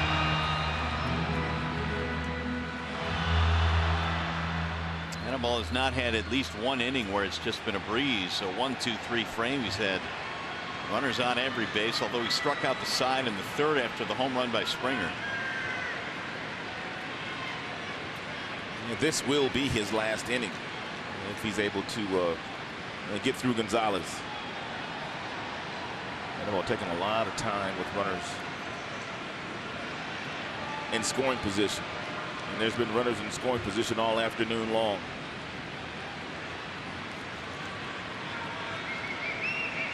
Asking Saltalamacchia to reshuffle the signals. And he bounces one in. Run the count full now, 3-2.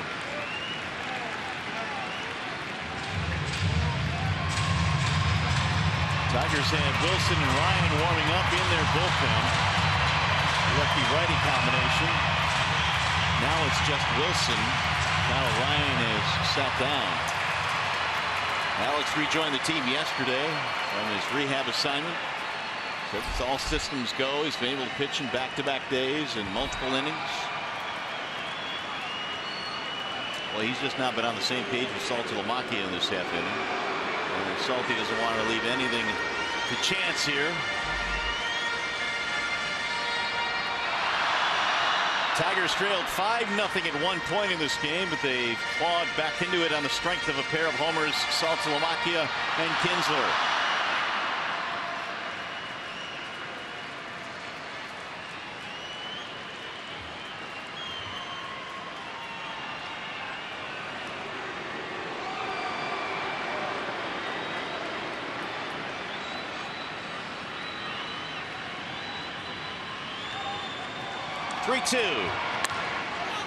Popped him up back behind the plate, but back into the seats it goes.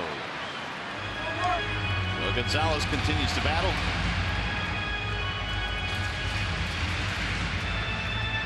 He's turned into an 8-pitch at bat here for Marwin Gonzalez.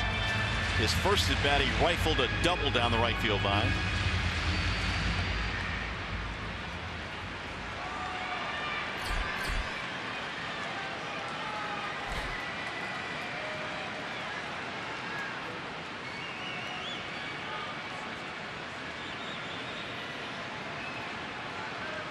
Now the 30th pitch in this inning for Sanchez.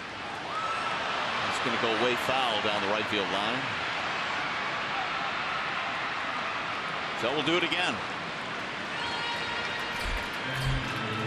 Here the numbers buy in, and you see a couple of long innings for Sanchez. It's been a stressful outing for him. 25 in the first, 21 in the fourth.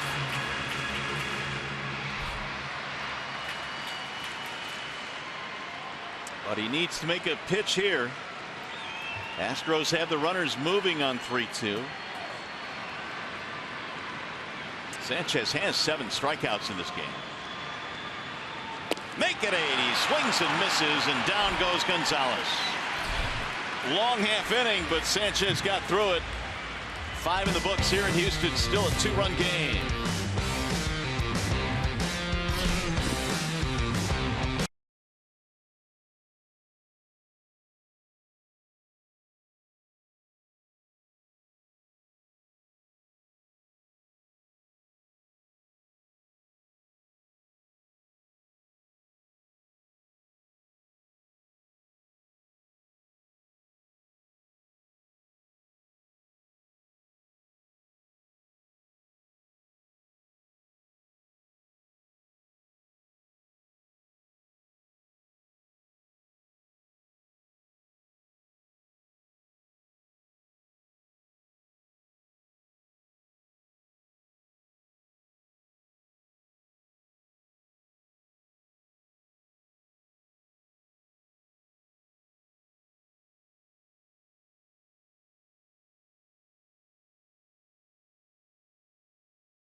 On Fox Sports. Sports Detroit is brought to you by Bell Tire. Get the lowest tire price, period. Bell Tire. Get Major League coverage. T-Mobile has doubled its 4G LTE in the last year. And by Chevrolet, more than you expect for less than you imagine. Overcast day here in Houston. Tigers and the Astros are going to the 6th. That is a 5-3 ball game. And the Tigers have 4, 5, and 6 coming up here against Mike Fiers. Victor Martinez leads it off, then J.D. Martinez and Nick Castellanos.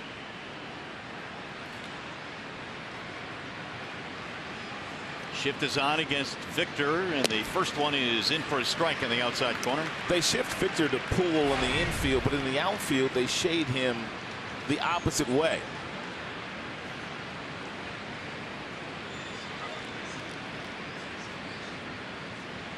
Ground out single today for Martinez. It'll bounce in, 1 ball, 1 strike.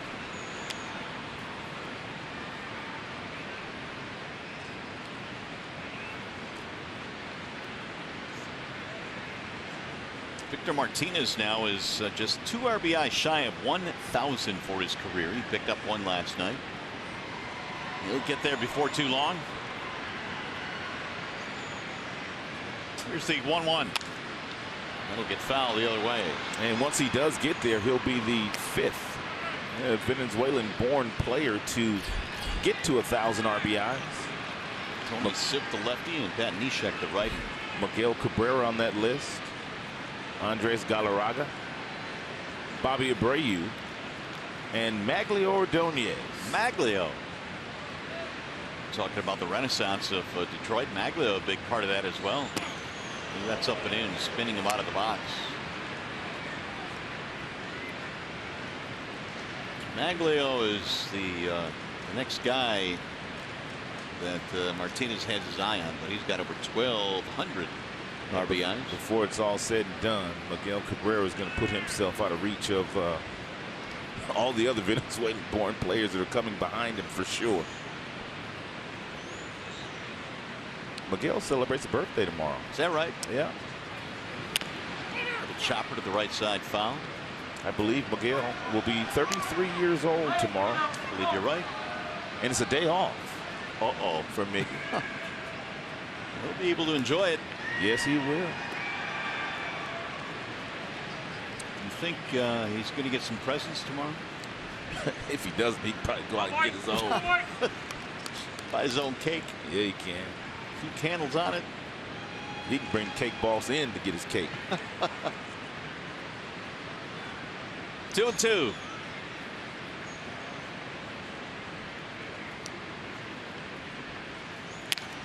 Pulled on the ground right into the shift. Altuve down to a knee. Victor is out, 1 gone here in the 6th inning. Folks, don't forget to join us tonight for Game 3 of the Stanley Cup playoffs. Watch your Detroit Red Wings take on the Tampa Bay Lightning. All of your coverage begins with Red Wings Live right here on Fox Sports Detroit at 6 p.m. Game 3 of the Stanley Cup playoffs, 6 o'clock right here on Fox Sports Detroit.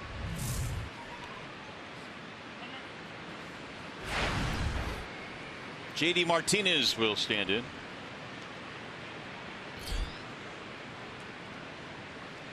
J.D. is 0 for 2. Swing and a miss. Seen a lot of breaking stuff the last couple of days. J.D.? Yeah. Yeah, he's been out in front of it, too.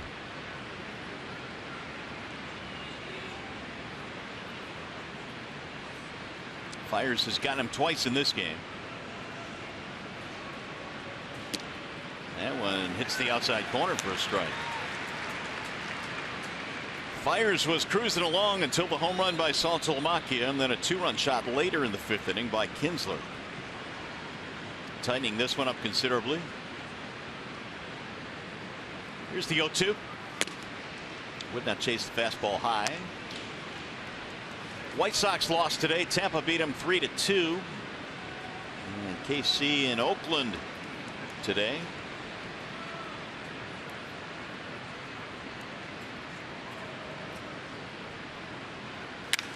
Driven to right field. This one is going to go. It is out of here. A home run the other way for J.D. Martinez. Third home run of the day for the Tigers.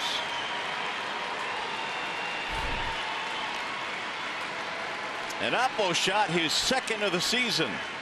Well, Ryan Braun last year of the Milwaukee Brewers hit 11 home runs to right field, and so did J.D. Martinez. So they led the majors in big flies the opposite way. That's a fastball, cut fastball that's up. J.D. Martinez pulls the hands up. He barrels it up, and he hits it over the right field wall. J.D. Martinez has as much power as anybody hitting the ball the opposite way for a right-hand batter in our sport. You know what that is? Uh-oh. Curly fries. Yeah, it is. Third home run of the day for the Tigers.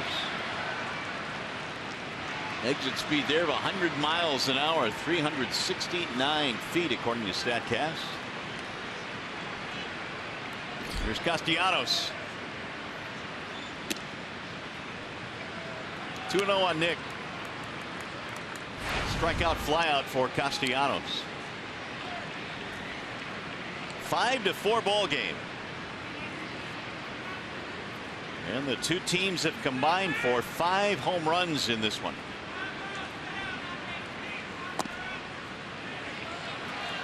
Nick didn't like that call. 2-1. This is now the 4th start in the career of Fiers where he's allowed at least 3 home runs in an outing. Last time he gave up 3 in a game, September of 2015.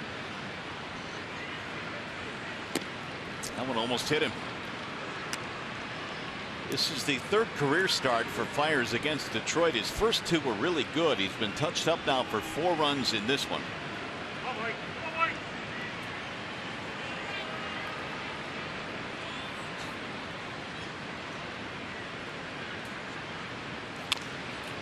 Chop foul. Tigers also hit 3 home runs on April 5th in Miami. This is a team that, before it's all said and done, will hit quite a few long balls.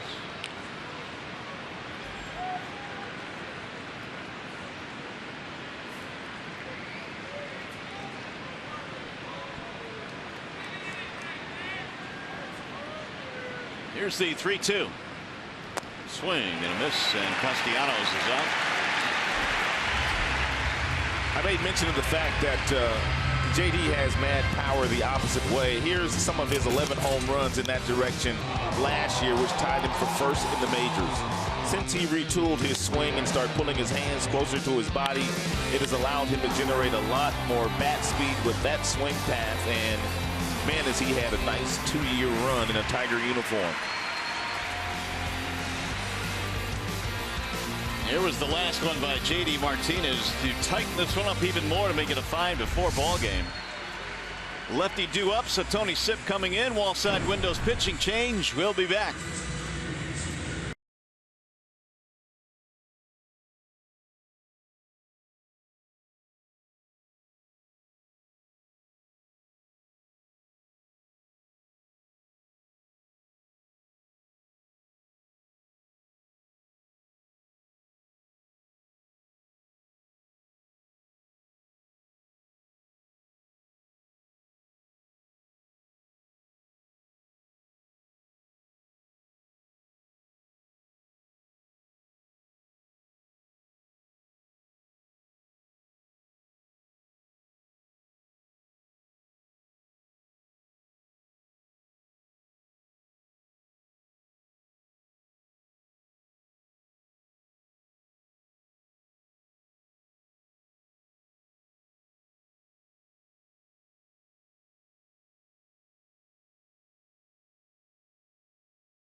Tony Sipp, who will come in to try and get Saltalamacchia here. The switch hitter will turn around, bat right-handed. Last couple of years, Sipp out of the Houston Astros bullpen has been tremendous. His earned run average 3.38 2 years ago, 1.99 last year.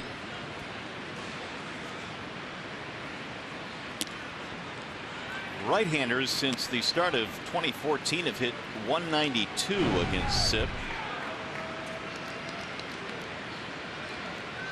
See the home run numbers for Saltalamacchia. He's gone off to a fantastic start as a Tiger. And Tony Sipp was a free agent after last offseason, but the Houston Astros, they ponied up a little money and brought him back and gave him a multi-year deal.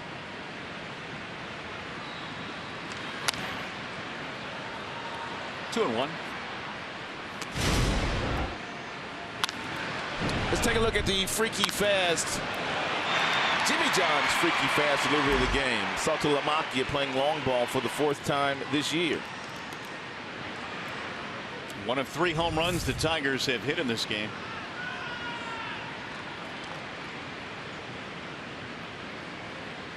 Two one from Sipp. 2-2 on Saltalamacchia. Tony Sipp, one of those guys as well that you kind of root for. He was a 45th round pick that got to the big leagues. Originally with the Cleveland Indians. 4 years with the Tribe and Arizona and Houston as well on his resume.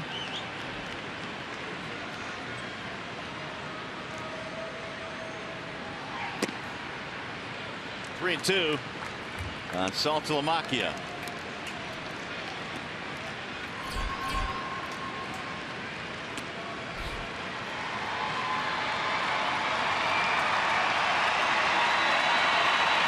Sipp's ERA last year at 1.99 was the best that he's posted in his career.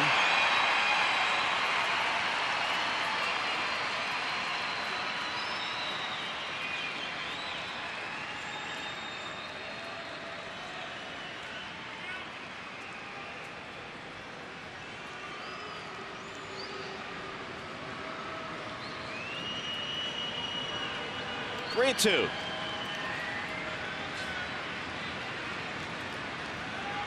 Swing and a miss. Sipp strikes out Saltalamacchia to end the inning. However, the Tigers crawl a little bit closer. J.D. Martinez goes deep the other way. And he pulled out the tab as well at the end. 5-4 game.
Alex Wilson making his debut in 2016, trying to slow down the Houston Astros, and man, did he slow down a lot of guys last year. In 70 appearances out of the Tigers bullpen, he had a 2.19 ERA. He pitched in just about every role down in the bullpen. He started as a setup man, then he moved along, man. He even got some saves for Brad Ausmus, and he was a throw-in in the Porcello deal when they got Cespedes from the Boston Red Sox.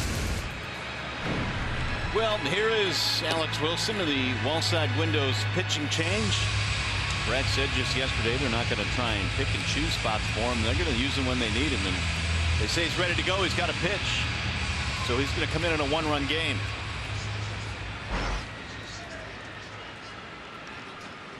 Sanchez is done for the afternoon. To the bullpen go the Tigers. Eric Kratz leads it off. I said 70 outings last year for Wilson, but it was 59 outings, 70 innings he pitched last year on the Tigers bullpen.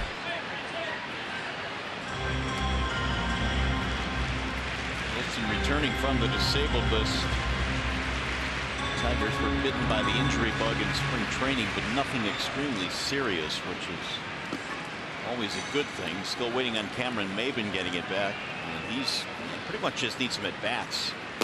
Swing and a miss. Ooh, good cut fastball there thrown by Alex at 87. Had some depth to it as well. Starting to see more and more guys with the cut fastball. But it's also a pitch. If you don't have a good one, I mean, it just kind of stays east to west in the strike zone, and they get hammered. But if you got some depth, you can get away with it. Half swing there by Kratz. He stays alive.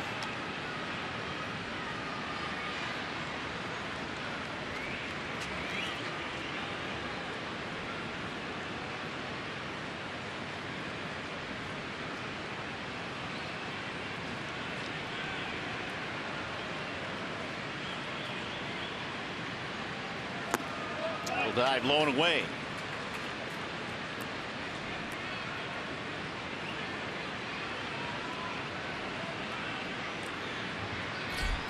Number 9 hitter Jake Marisnick waiting on deck.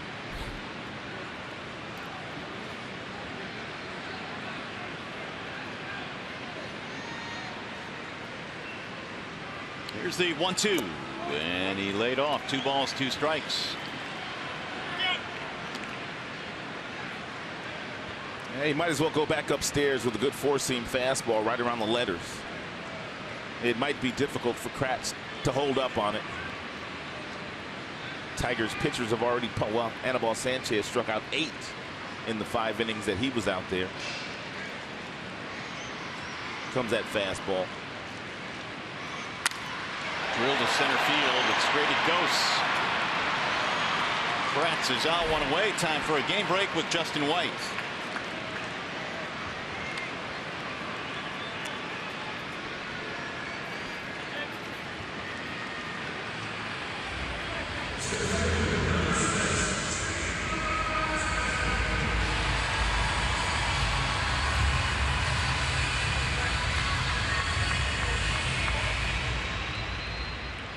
It is not, Justin. The roof is closed here, although they do say that the lights, because they're brand new in this ballpark, have given a couple of their players some fits. LED lights.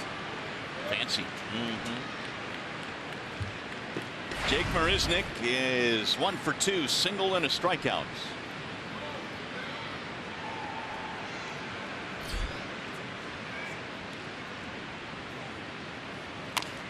Rolled foul.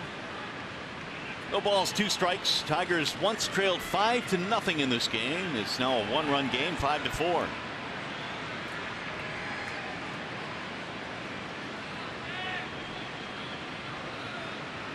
Top of the order, Altuve will be next.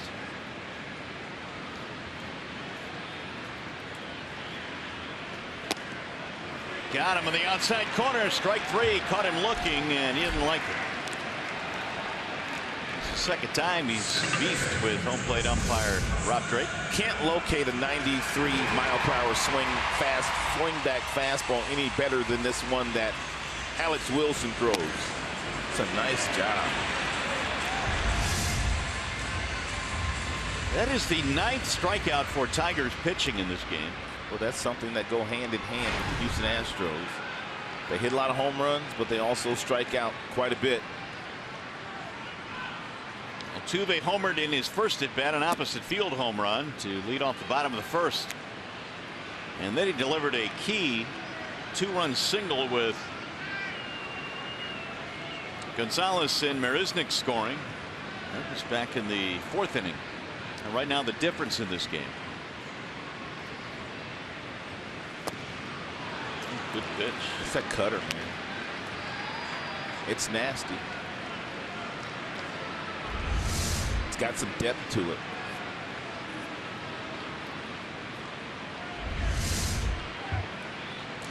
Altuve now with 8 RBIs on the year.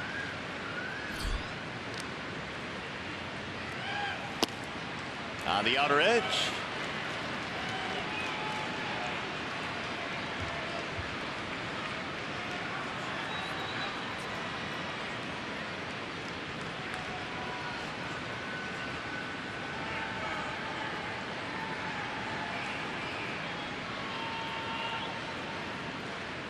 Here's the 1-2. Swing and a miss. Altuve down on strikes. Alex Wilson's first appearance of the year is impressive. 1, 2, 3, 6th inning. We go to the 7th.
Three for the Tigers, 2 for the Astros. Sanchez allowed 8 hits and 4 earned runs in 5 innings of work.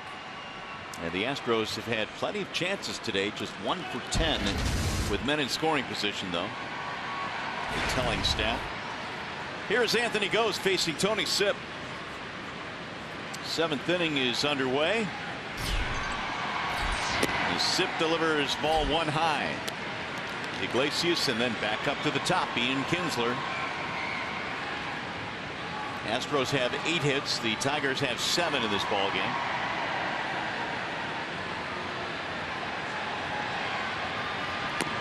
Ball outside. Try to remember, Rod, how many times we've seen Gose bunt for a base hit early this season. Do you remember any? No, I don't. Maybe one time that he's attempted to bunt for a base hit. There's been a couple of times where Brad gave him the sack bunt as well that I think he failed on one time, and then he got a base hit. But he's not bunting nearly as much as I know they anticipated him bunting, because they wanted him bunting at least once a game in spring training. Third baseman Valbuena tight. White is backing up a bit at first base. And a ball high from Sipp, and now the count has gone 3-1.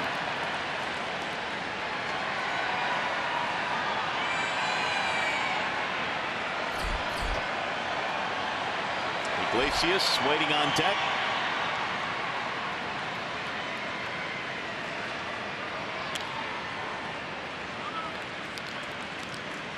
Three and two.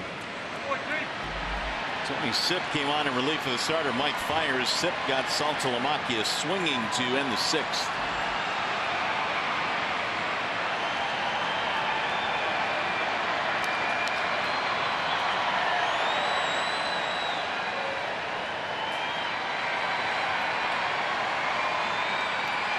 Here's the 3-2.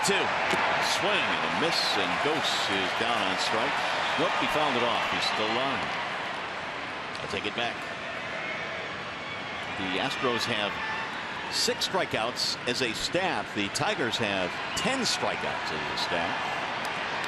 A whole lot of swinging and miss going on today.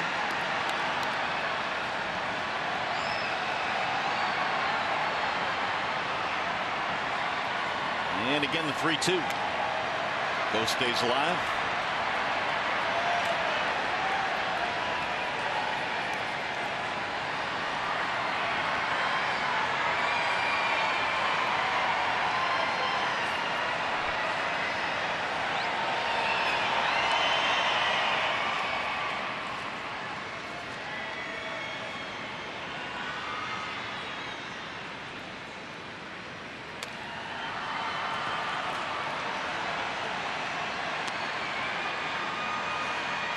Pretty good at bat, turned in here by Ghost. He's hanging tough. 8-pitch at bat. Tigers did a nice job against Mike Fiers, the starter for Houston today, grinding out some at bats. Houston also grinded out quite a few good at bats against Sanchez. But I think it was Anabal's 8 strikeouts that really piled his pitch count up.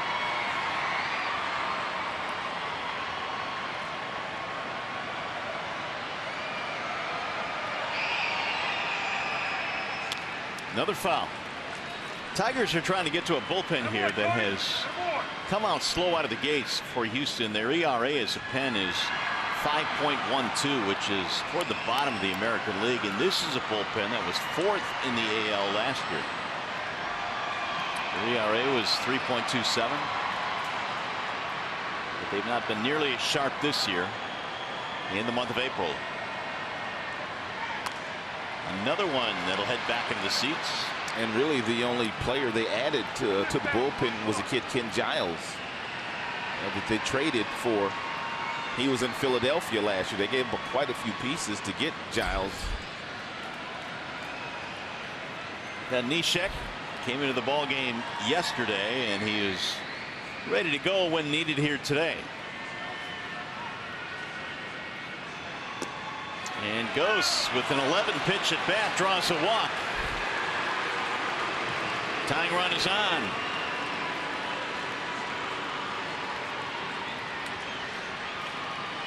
AJ Hinch coming out with Iglesias due up. He's going to take Sipp out of this game. So the left-hander will face 2 batters, a strikeout and a walk. Pitching change. Here comes Neshek, and we'll be back.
Man on here in the 7th inning, and Saturday, April 23rd at 1:10, the Tigers host the Indians. The first 10,000 fans receive a free April in the D retro style bobblehead courtesy of Fox Sports Detroit. Visit tigers.com or call 866-66-TIGER. Pat Neshek is on now for the Astros. And Neshek in his major league career has held right-handed batters to a 186 batting average, and that's seeing 775 right-handers, so he's been dominant against righties. He'll face Iglesias, who has hit the ball hard twice in this game. He takes very little time getting the ball on its way to the catcher Kratz, which makes it difficult for Ghost to try to steal a base.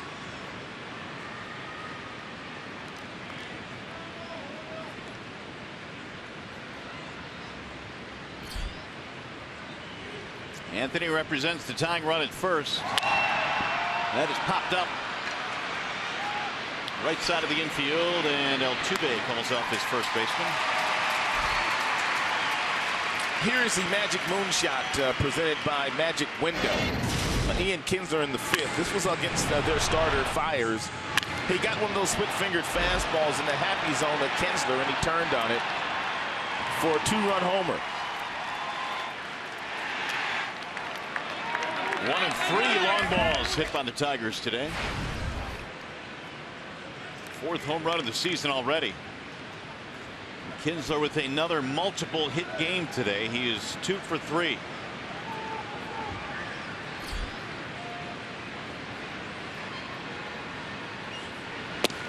Neshek delivers a strike. Just got back. Ooh, is that close? Kratz put it right on the bag.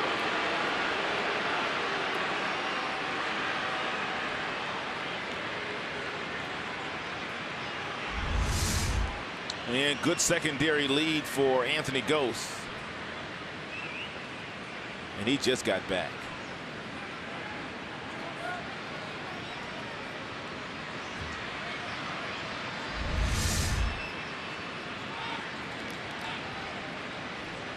Anthony Ghost has been caught once this year, has not stolen yet. He's leaning, draws another throw. Neshek replacing Sip, who replaced the starter Fires.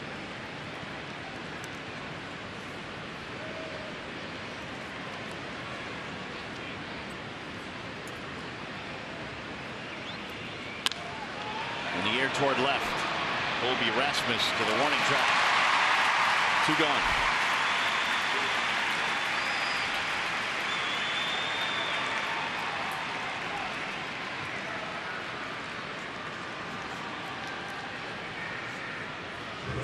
It'll bring up Justin Upton.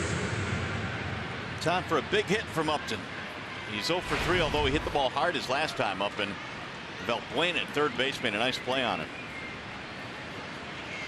Neshek is getting the ball to home plate in literally 1 second. Whoa, 1 second. Which means it's impossible. Impossible for Ghost to steal a base here.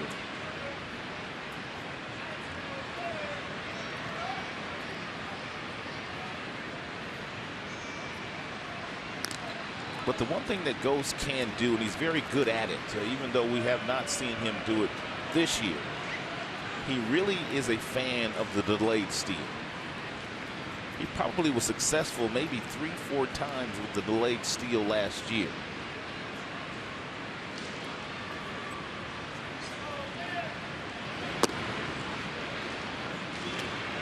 What a note to Upton. Neshek early in his career had some success with Minnesota when he first got to the big leagues, but then he had Tommy John in 2009. Bounced around a bit. San Diego, Oakland, St. Louis, and now Houston. 2nd year with the Astros. Swing and a miss. Another throw back down. Again, Ghost had to scamper back to the bag.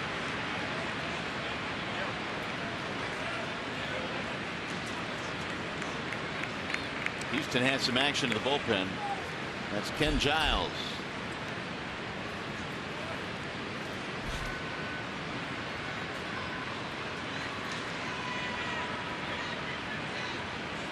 Upton now 1 for 12 in this series.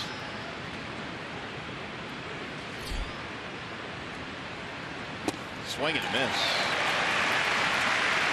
So Neshek gets ahead 1-2. 66 appearances out of the Houston pen last year for Neshek, 71 the year before that with the Cardinals. That unorthodox delivery.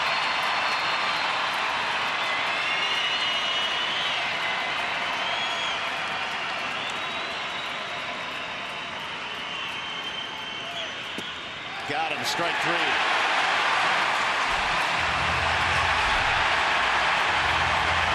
Justin Upton has been thrown out of the game. Well, he's been beaten a few times in this series. Here comes Brad. Upton has been thrown out by Rob Drake.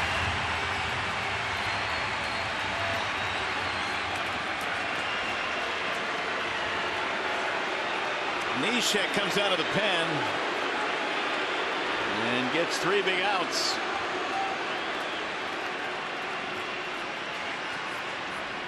And Brad taking Upton away. Let's take another look at it. Did he have a beef? He thought it was high. And he's called out on strikes. Coming up, the Consumers Energy 7th inning stretch.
Detroit is brought to you by Comerica Bank. Raise your expectations of what a bank can be when it's time. Come to Comerica. Your Metro Detroit Chevy dealers. Visit ChevyDetroit.com. See why Chevy drives the Motor City.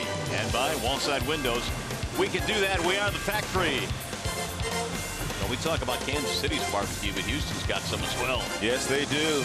Awfully good. Speaking of KC, the upcoming matchups presented by Gordon Chevrolet. The Tigers are on to Kansas City. It's going to be Yordano Ventura, Shane Green in game 1. It looks like Yordano's had some bouts with wildness this early season himself. He's already walked 9, but he checks in with a 2.45 ERA. Shane Green was lights out in his first start of the year once he got through that first inning in Pittsburgh. Tyler Collins is going to take over now in left for the ejected Justin Upton. I don't think there was anything that Justin Upton said, but it was the fact that he threw his bat in disagreement with the call of that 3rd strike, which got him in the clubhouse early today. And Justin did that as well last night in the game, but was not tossed, and so it might have been a cumulative effect.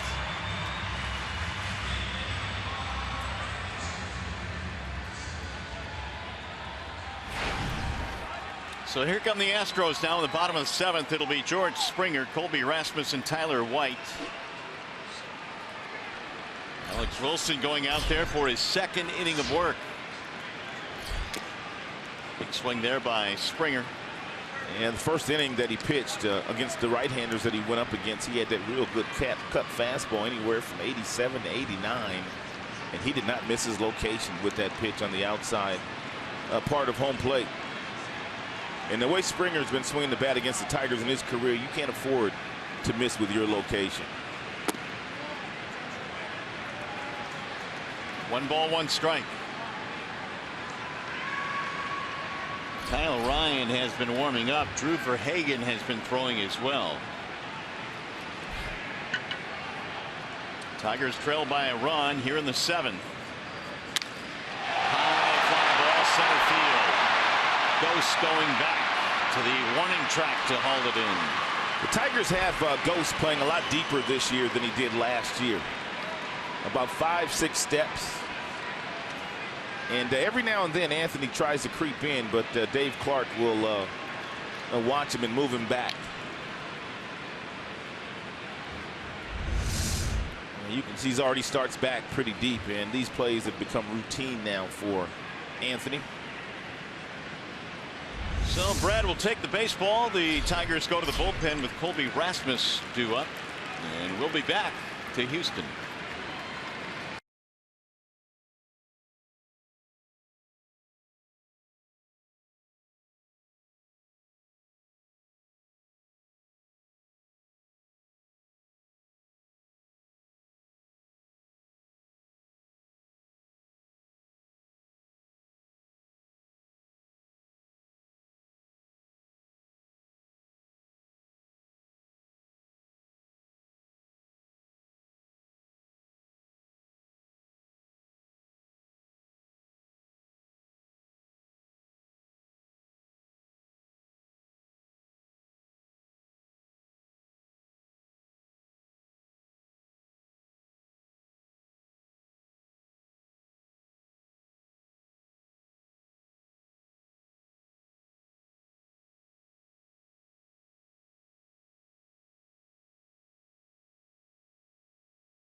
Before as we play here in the bottom of the 7th, Alex Wilson did his job. Now he hands the baseball over to Kyle Ryan.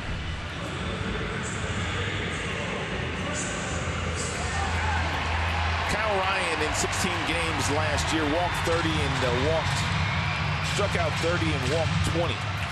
The 4.47 ERA. Had a great spring.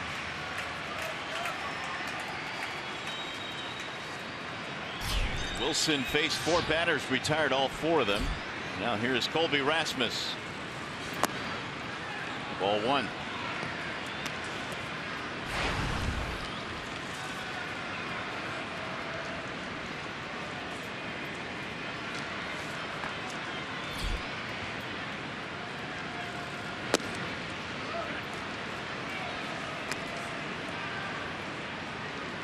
Tiger bullpen trying to keep this a 1-run game and give the offense a chance. That shift they play against Rasmus. Good read. Good read.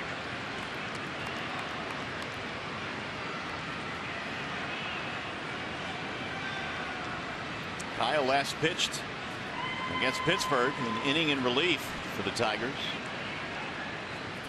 Rasmus sends a ground ball just inside the bag at first base. Ryan will cover. 2 gone.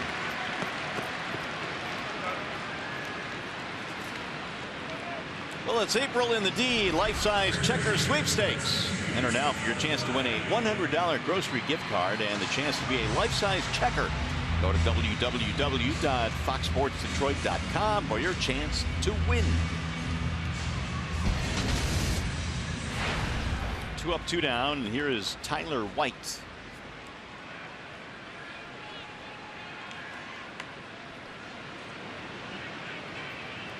for 3 for White.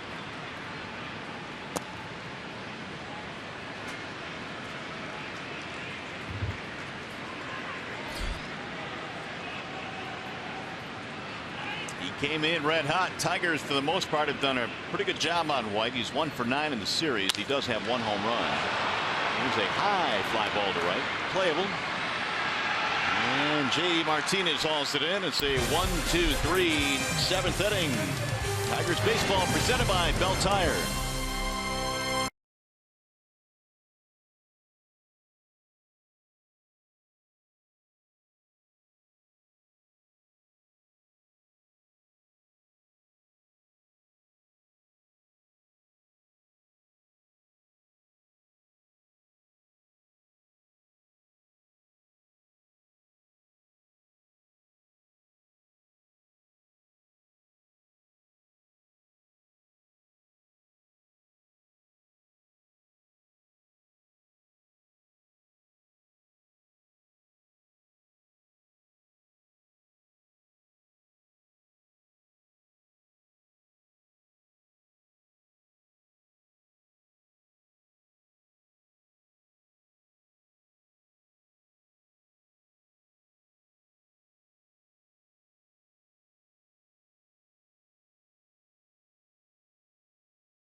Sam call of the game. Alex Wilson, and making his first appearance of the year after starting the season on the disabled list, was sparkling.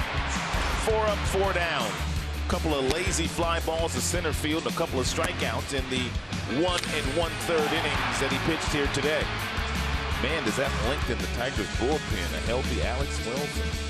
Wait till Blaine Hardy gets back. Yeah. Wilson, an outstanding job here this afternoon.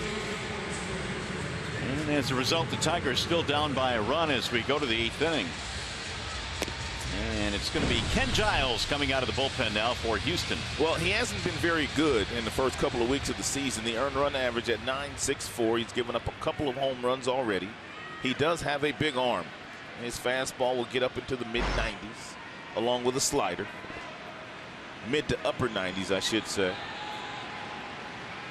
He threw a scoreless inning against the Tigers last night, but he's got his work cut out for him here today. Cabrera, Martinez, and Martinez in the 8th. If Miggy gets that fastball in the upper 90s, he won't try to pull it. He'll hit it the other way. Cabrera is 0 for 3. Couple of fly balls to center and a ground out. That was after 3 knocks for Miggy in last night's game.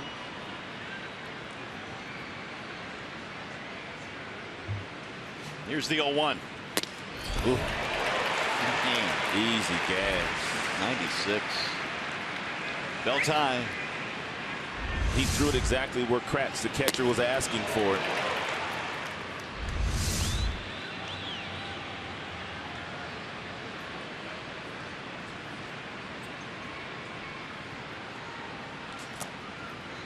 The Houston Astros, they feel like had they had a deeper bullpen or someone in their bullpen last year when they went up against the Kansas City Royals, they probably would have won the series. They had a huge lead in that final game. Yeah. Kansas City was able to come back and take over that game because they didn't have that hard thrower in their bullpen.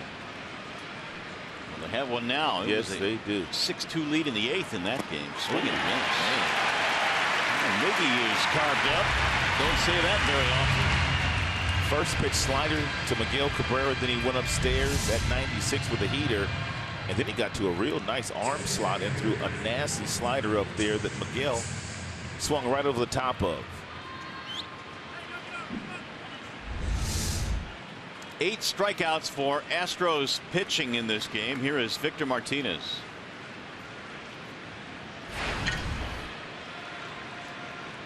One for 3 tonight for Victor.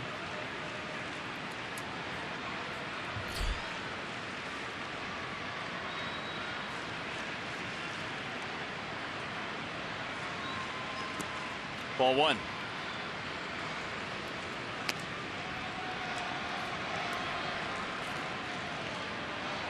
Martinez only hit today is a single that came back in the fourth, did not score.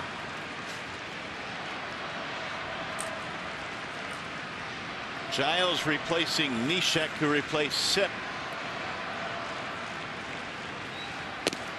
And to this point, the bullpen for the Astros has been able to hold the slim lead.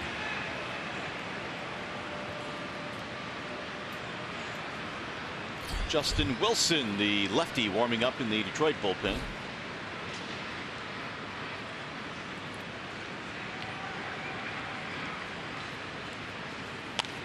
Fouled away.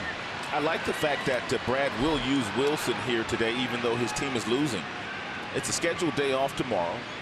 It's only a one-run lead for the Houston Astros, so why not bring in one of your better relievers to make sure that you keep Houston off the board, which gives your squad a better opportunity of coming back in the game. Yeah, that off day tomorrow certainly plays into things and gives them more options. 2-2 now on Victor Martinez.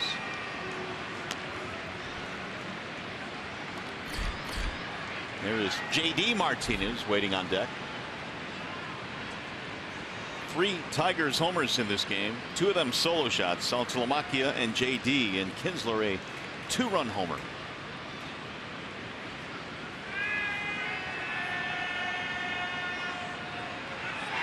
Swing and a miss. And so Giles has come out of the pen and struck out Cabrera and Martinez. Let's take a look at the big boys' big play of the game. Last time J.D. Martinez was in the batter's box, he got a fastball upstairs and hit it the opposite way. His second homer of the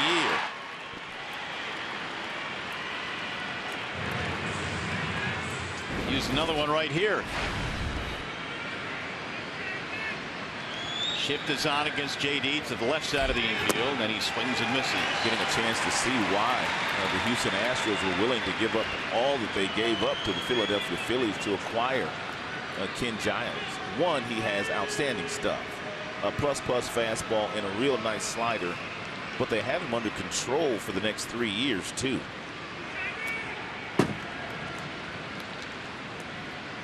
These days, the business considerations always are an important part.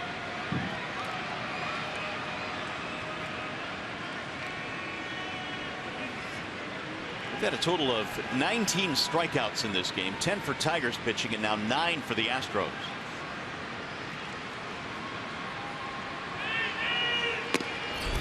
A little bit up high. 2 balls and 1 strike. We're at Minute Maid Park here in Houston for game 3 in this series. Mario and Pemba, Rod Allen, Joe Nicola is our producer, Mark Isofano is our director. Here's the 2-1. Bouncing ball to third. It's a fair ball behind the back. Bobbled. And Valbuena can't make the play.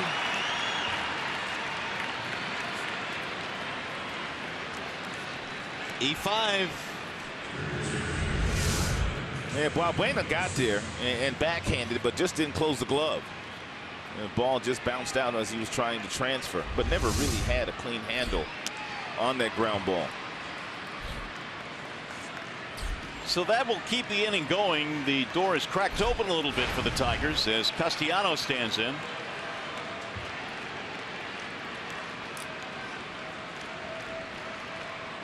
Houston Astros, they overshift with every single right-hander the Tigers have ran up there in the series. Line drive right by Altuve into left center field. Martinez is on his way to third, and the throw is not in time. Really, Altuve really didn't need to jump for that ball. It must have been knuckling toward him, and he's probably lucky it wasn't hit directly at him because it would have knocked him out. Boy, was that scalded. Oh, my goodness. And Castellanos has his first hit. Now the Tigers have a tying run at third. As J.D. slides in safely. Just an awkward looking play there for Altuve.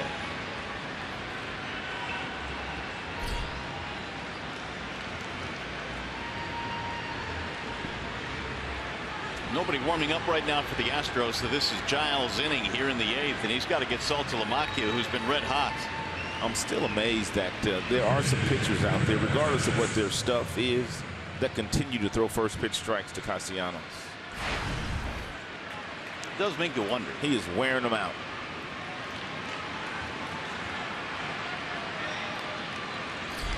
So now Saltalamacchia with the tying run at third, go ahead run at first. On the outer edge, a strike.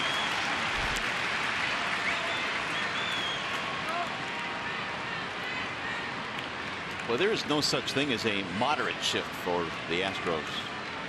Pretty much all or nothing.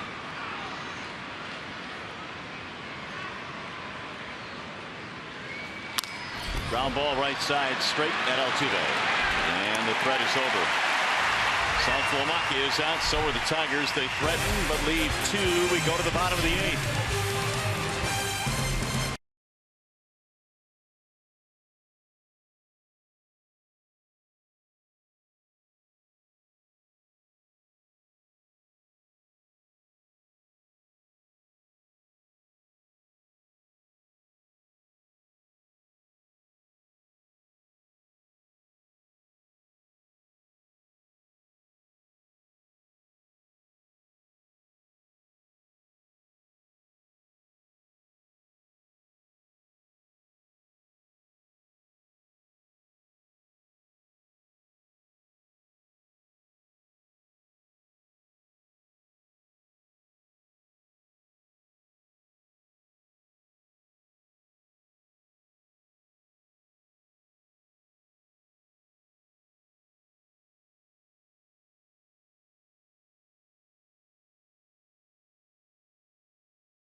Tigers trailing 5-4, headed in here to the bottom of the 8th inning. We're going to have an abbreviated Tigers Live post-game show coming up. Plan to talk to Jared Saltalamacchia, Ian Kinsler. A couple guys had big days.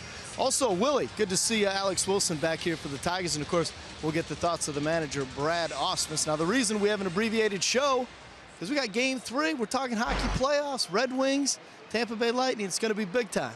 So you want to stay tuned to Fox Sports Detroit. Let's go back upstairs. Speaking of big time, Ron Allen, Mario and Pemba, the biggest. I noticed you said Rod first when you said big time.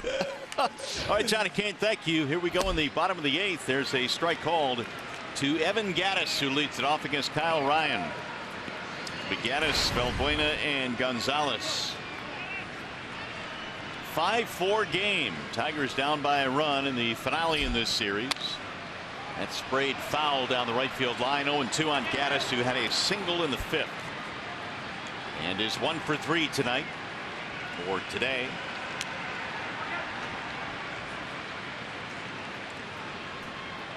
Ryan came on in the 7th, got a couple of outs. He'll deliver one down low. Tigers bullpen doing good work again today. Ryan with Wilson. Alex Wilson, that is. We have to differentiate now. We have 2 Wilsons in the Tigers bullpen this year. High towering fly ball to left field. Tyler Collins going back. He's under it. 1 out. Kyle Ryan has a moving fastball that goes anywhere from 87 to 90 miles an hour. He also throws a slider. He'll cut the fastball and a changeup. He's a former starter. It's one of the reasons why he still has all 4 pitches. So you got a couple of Wilsons out there in the bullpen, and you got 3 Justins. This is is getting tricky. This roster is getting very tricky. Here's Valbuena.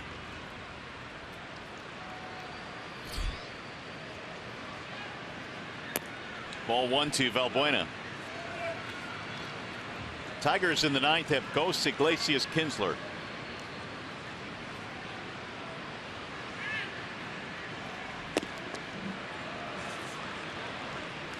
If it stays this way, the Astros in the ninth inning will be protecting a one-run lead, or trying to at least, for the second time in the series. Swing and a miss. Ooh. It's nasty.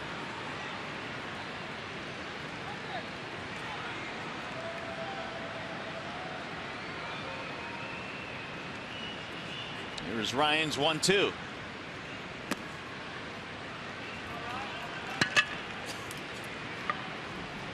Here's their closer, Luke Gregerson.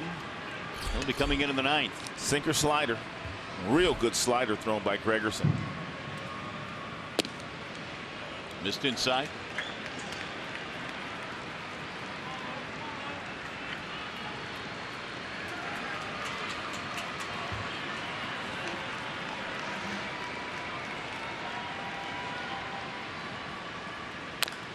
Little chopper foul to first base.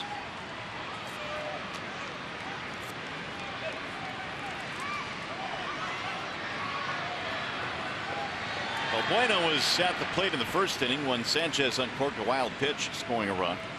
Hannibal would end up giving up 5 runs in this game, but the offense woke up. Ground ball left side. Iglesias under his glove into left field. It's going to be tough for him to get up and throw him out anyway. I didn't think he was going to leave his feet. I thought initially he was going to try to stay up on his feet and backhanded. That would have given him the only shot at throwing Valbuena out. Drew Verhagen will come in to face Marwin Gonzalez, who is due up at least. That's going to be it for Ryan. He will face 4 batters, retired 3 of them. Pitching change. We'll be back.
Caught up with the game summary. Tigers were trailing 5-0 in this game going into the top half of the 5th inning, but a solo shot by Jared Saltalamacchia in that same inning. Ian Kinsler connected for a 2-run shot down the left field line, and then J.D. Martinez.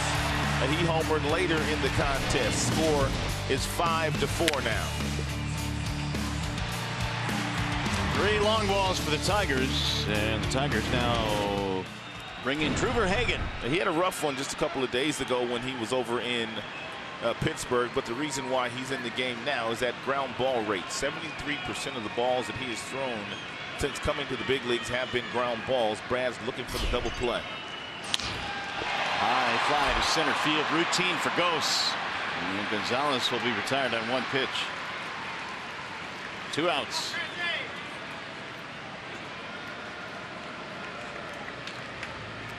It's going to bring up Eric Kratz.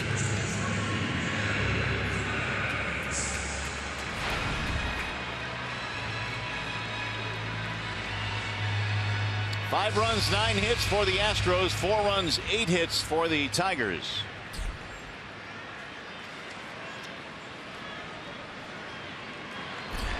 Kratz 0 for 3, looks at a ball.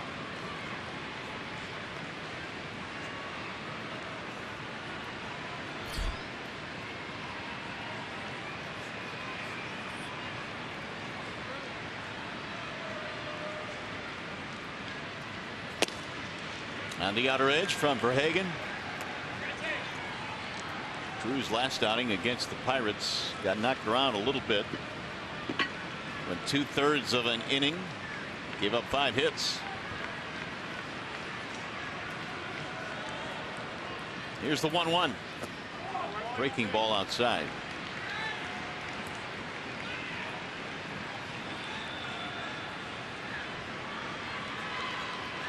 Kratz is 0 for 10 this year offensively. There is Nick, the number 9 hitter, waiting on deck.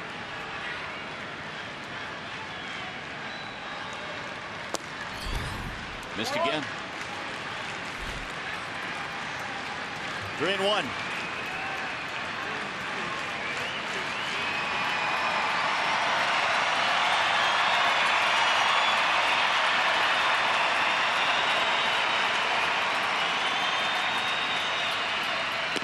Swing and a miss. He got anxious there and swung at a pitch out of the strike zone. 95 from Verhagen up and around the letters. And Verhagen feels like since he's gone to the bullpen and he's gained a couple of miles per hour on his fastball, no longer has to pace himself as some starters do to get through games. He simply comes in throwing 95 miles an hour. He'll get a tick above that too. Fly ball to right, hit fairly deep, and it'll go to the edge of the track. JD hauls it in. And that'll be it. Nice job by Verhagen. We go to the 9th in a 1-run game.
Last call time for the Tigers. They need to get it going here. They're down by a run in the 9th inning, and they will face the Astros closer, Luke Gregerson. He is 3 of 3 in save opportunities so far in the 4 games he's been out this year. Not a hard thrower. A fastball anywhere from 89 to 91 miles an hour, but he's got an outstanding slider that right-handers just can't pick up. Gregerson in game 1 Really did a job. He had to go through Cabrera, Martinez, and used 5 pitches to get the save in the first game. Here's Anthony Ghost. They'll crowd him at the corners. And the 9th inning is underway. Ghost swings and misses 0-1. Anthony had a walk to lead off the 7th, but the Tigers could not advance him.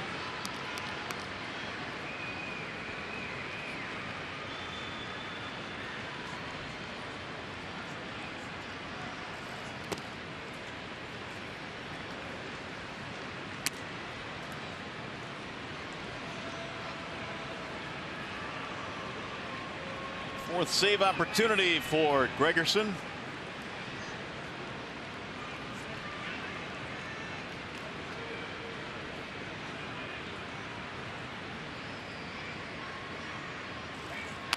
Bouncing ball right side. Altuve coming over. One gone.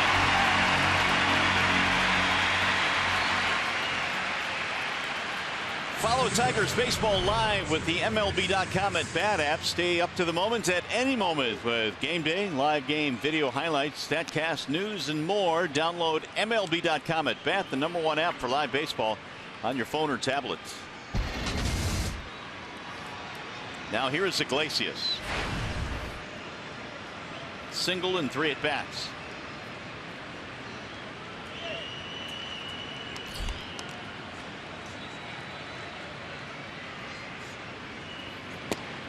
Down the middle, strike 1.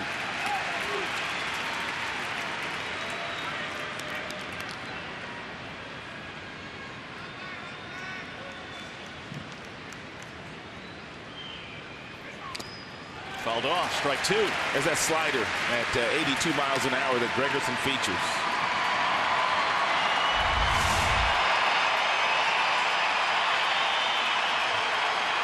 He throws a lot of them. Yeah, and that's a pitch that has helped him hold a .195 batting average against versus right-handed batters in his career. Under 200. Here's the 0-2. Swing and a miss. And Iglesias is gone 2 away. He has the kind of slider, if you're a right-handed batter, you know that you're going to get it. The previous slider was a little bit more on the plate. This was a bigger break, the one that he throws with 2 strikes, the ones that he likes to get the swings and misses on. That is 10 strikeouts for both sides in this game. And it's going to be all up to Ian Kinsler. You'd have to believe, though, that the reason why they acquired the kid Ken Giles from the Philadelphia Phillies, he's going to be their closer of the future. I would think so, yeah. They were hoping it would be right now. Yeah.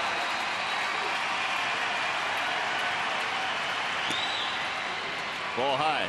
Ian Kinsler has already connected for 4 home runs this year. This was the 4th, back in the 5th.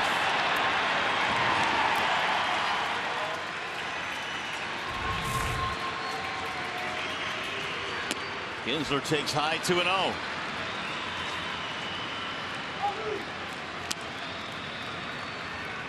Two more hits for Ian. He has hit safely in 6 in a row. Knocked in 10 already this season in 11 games.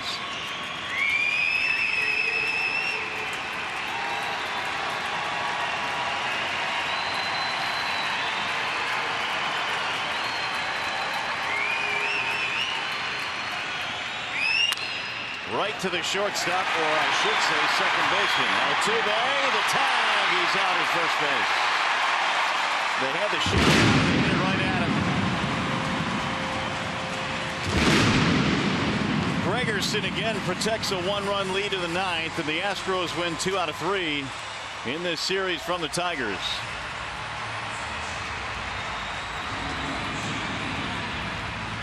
And this time he needed 9 pitches to get through the inning. And ball hit like a bullet to Altuve. His throw tailed on him, and it took Tucker, the first baseman, off the bag, and he simply applied the tag on Ian Kinsler. So the Astros, a 5-4 win. They win 2 of 3 in the series. We'll be back.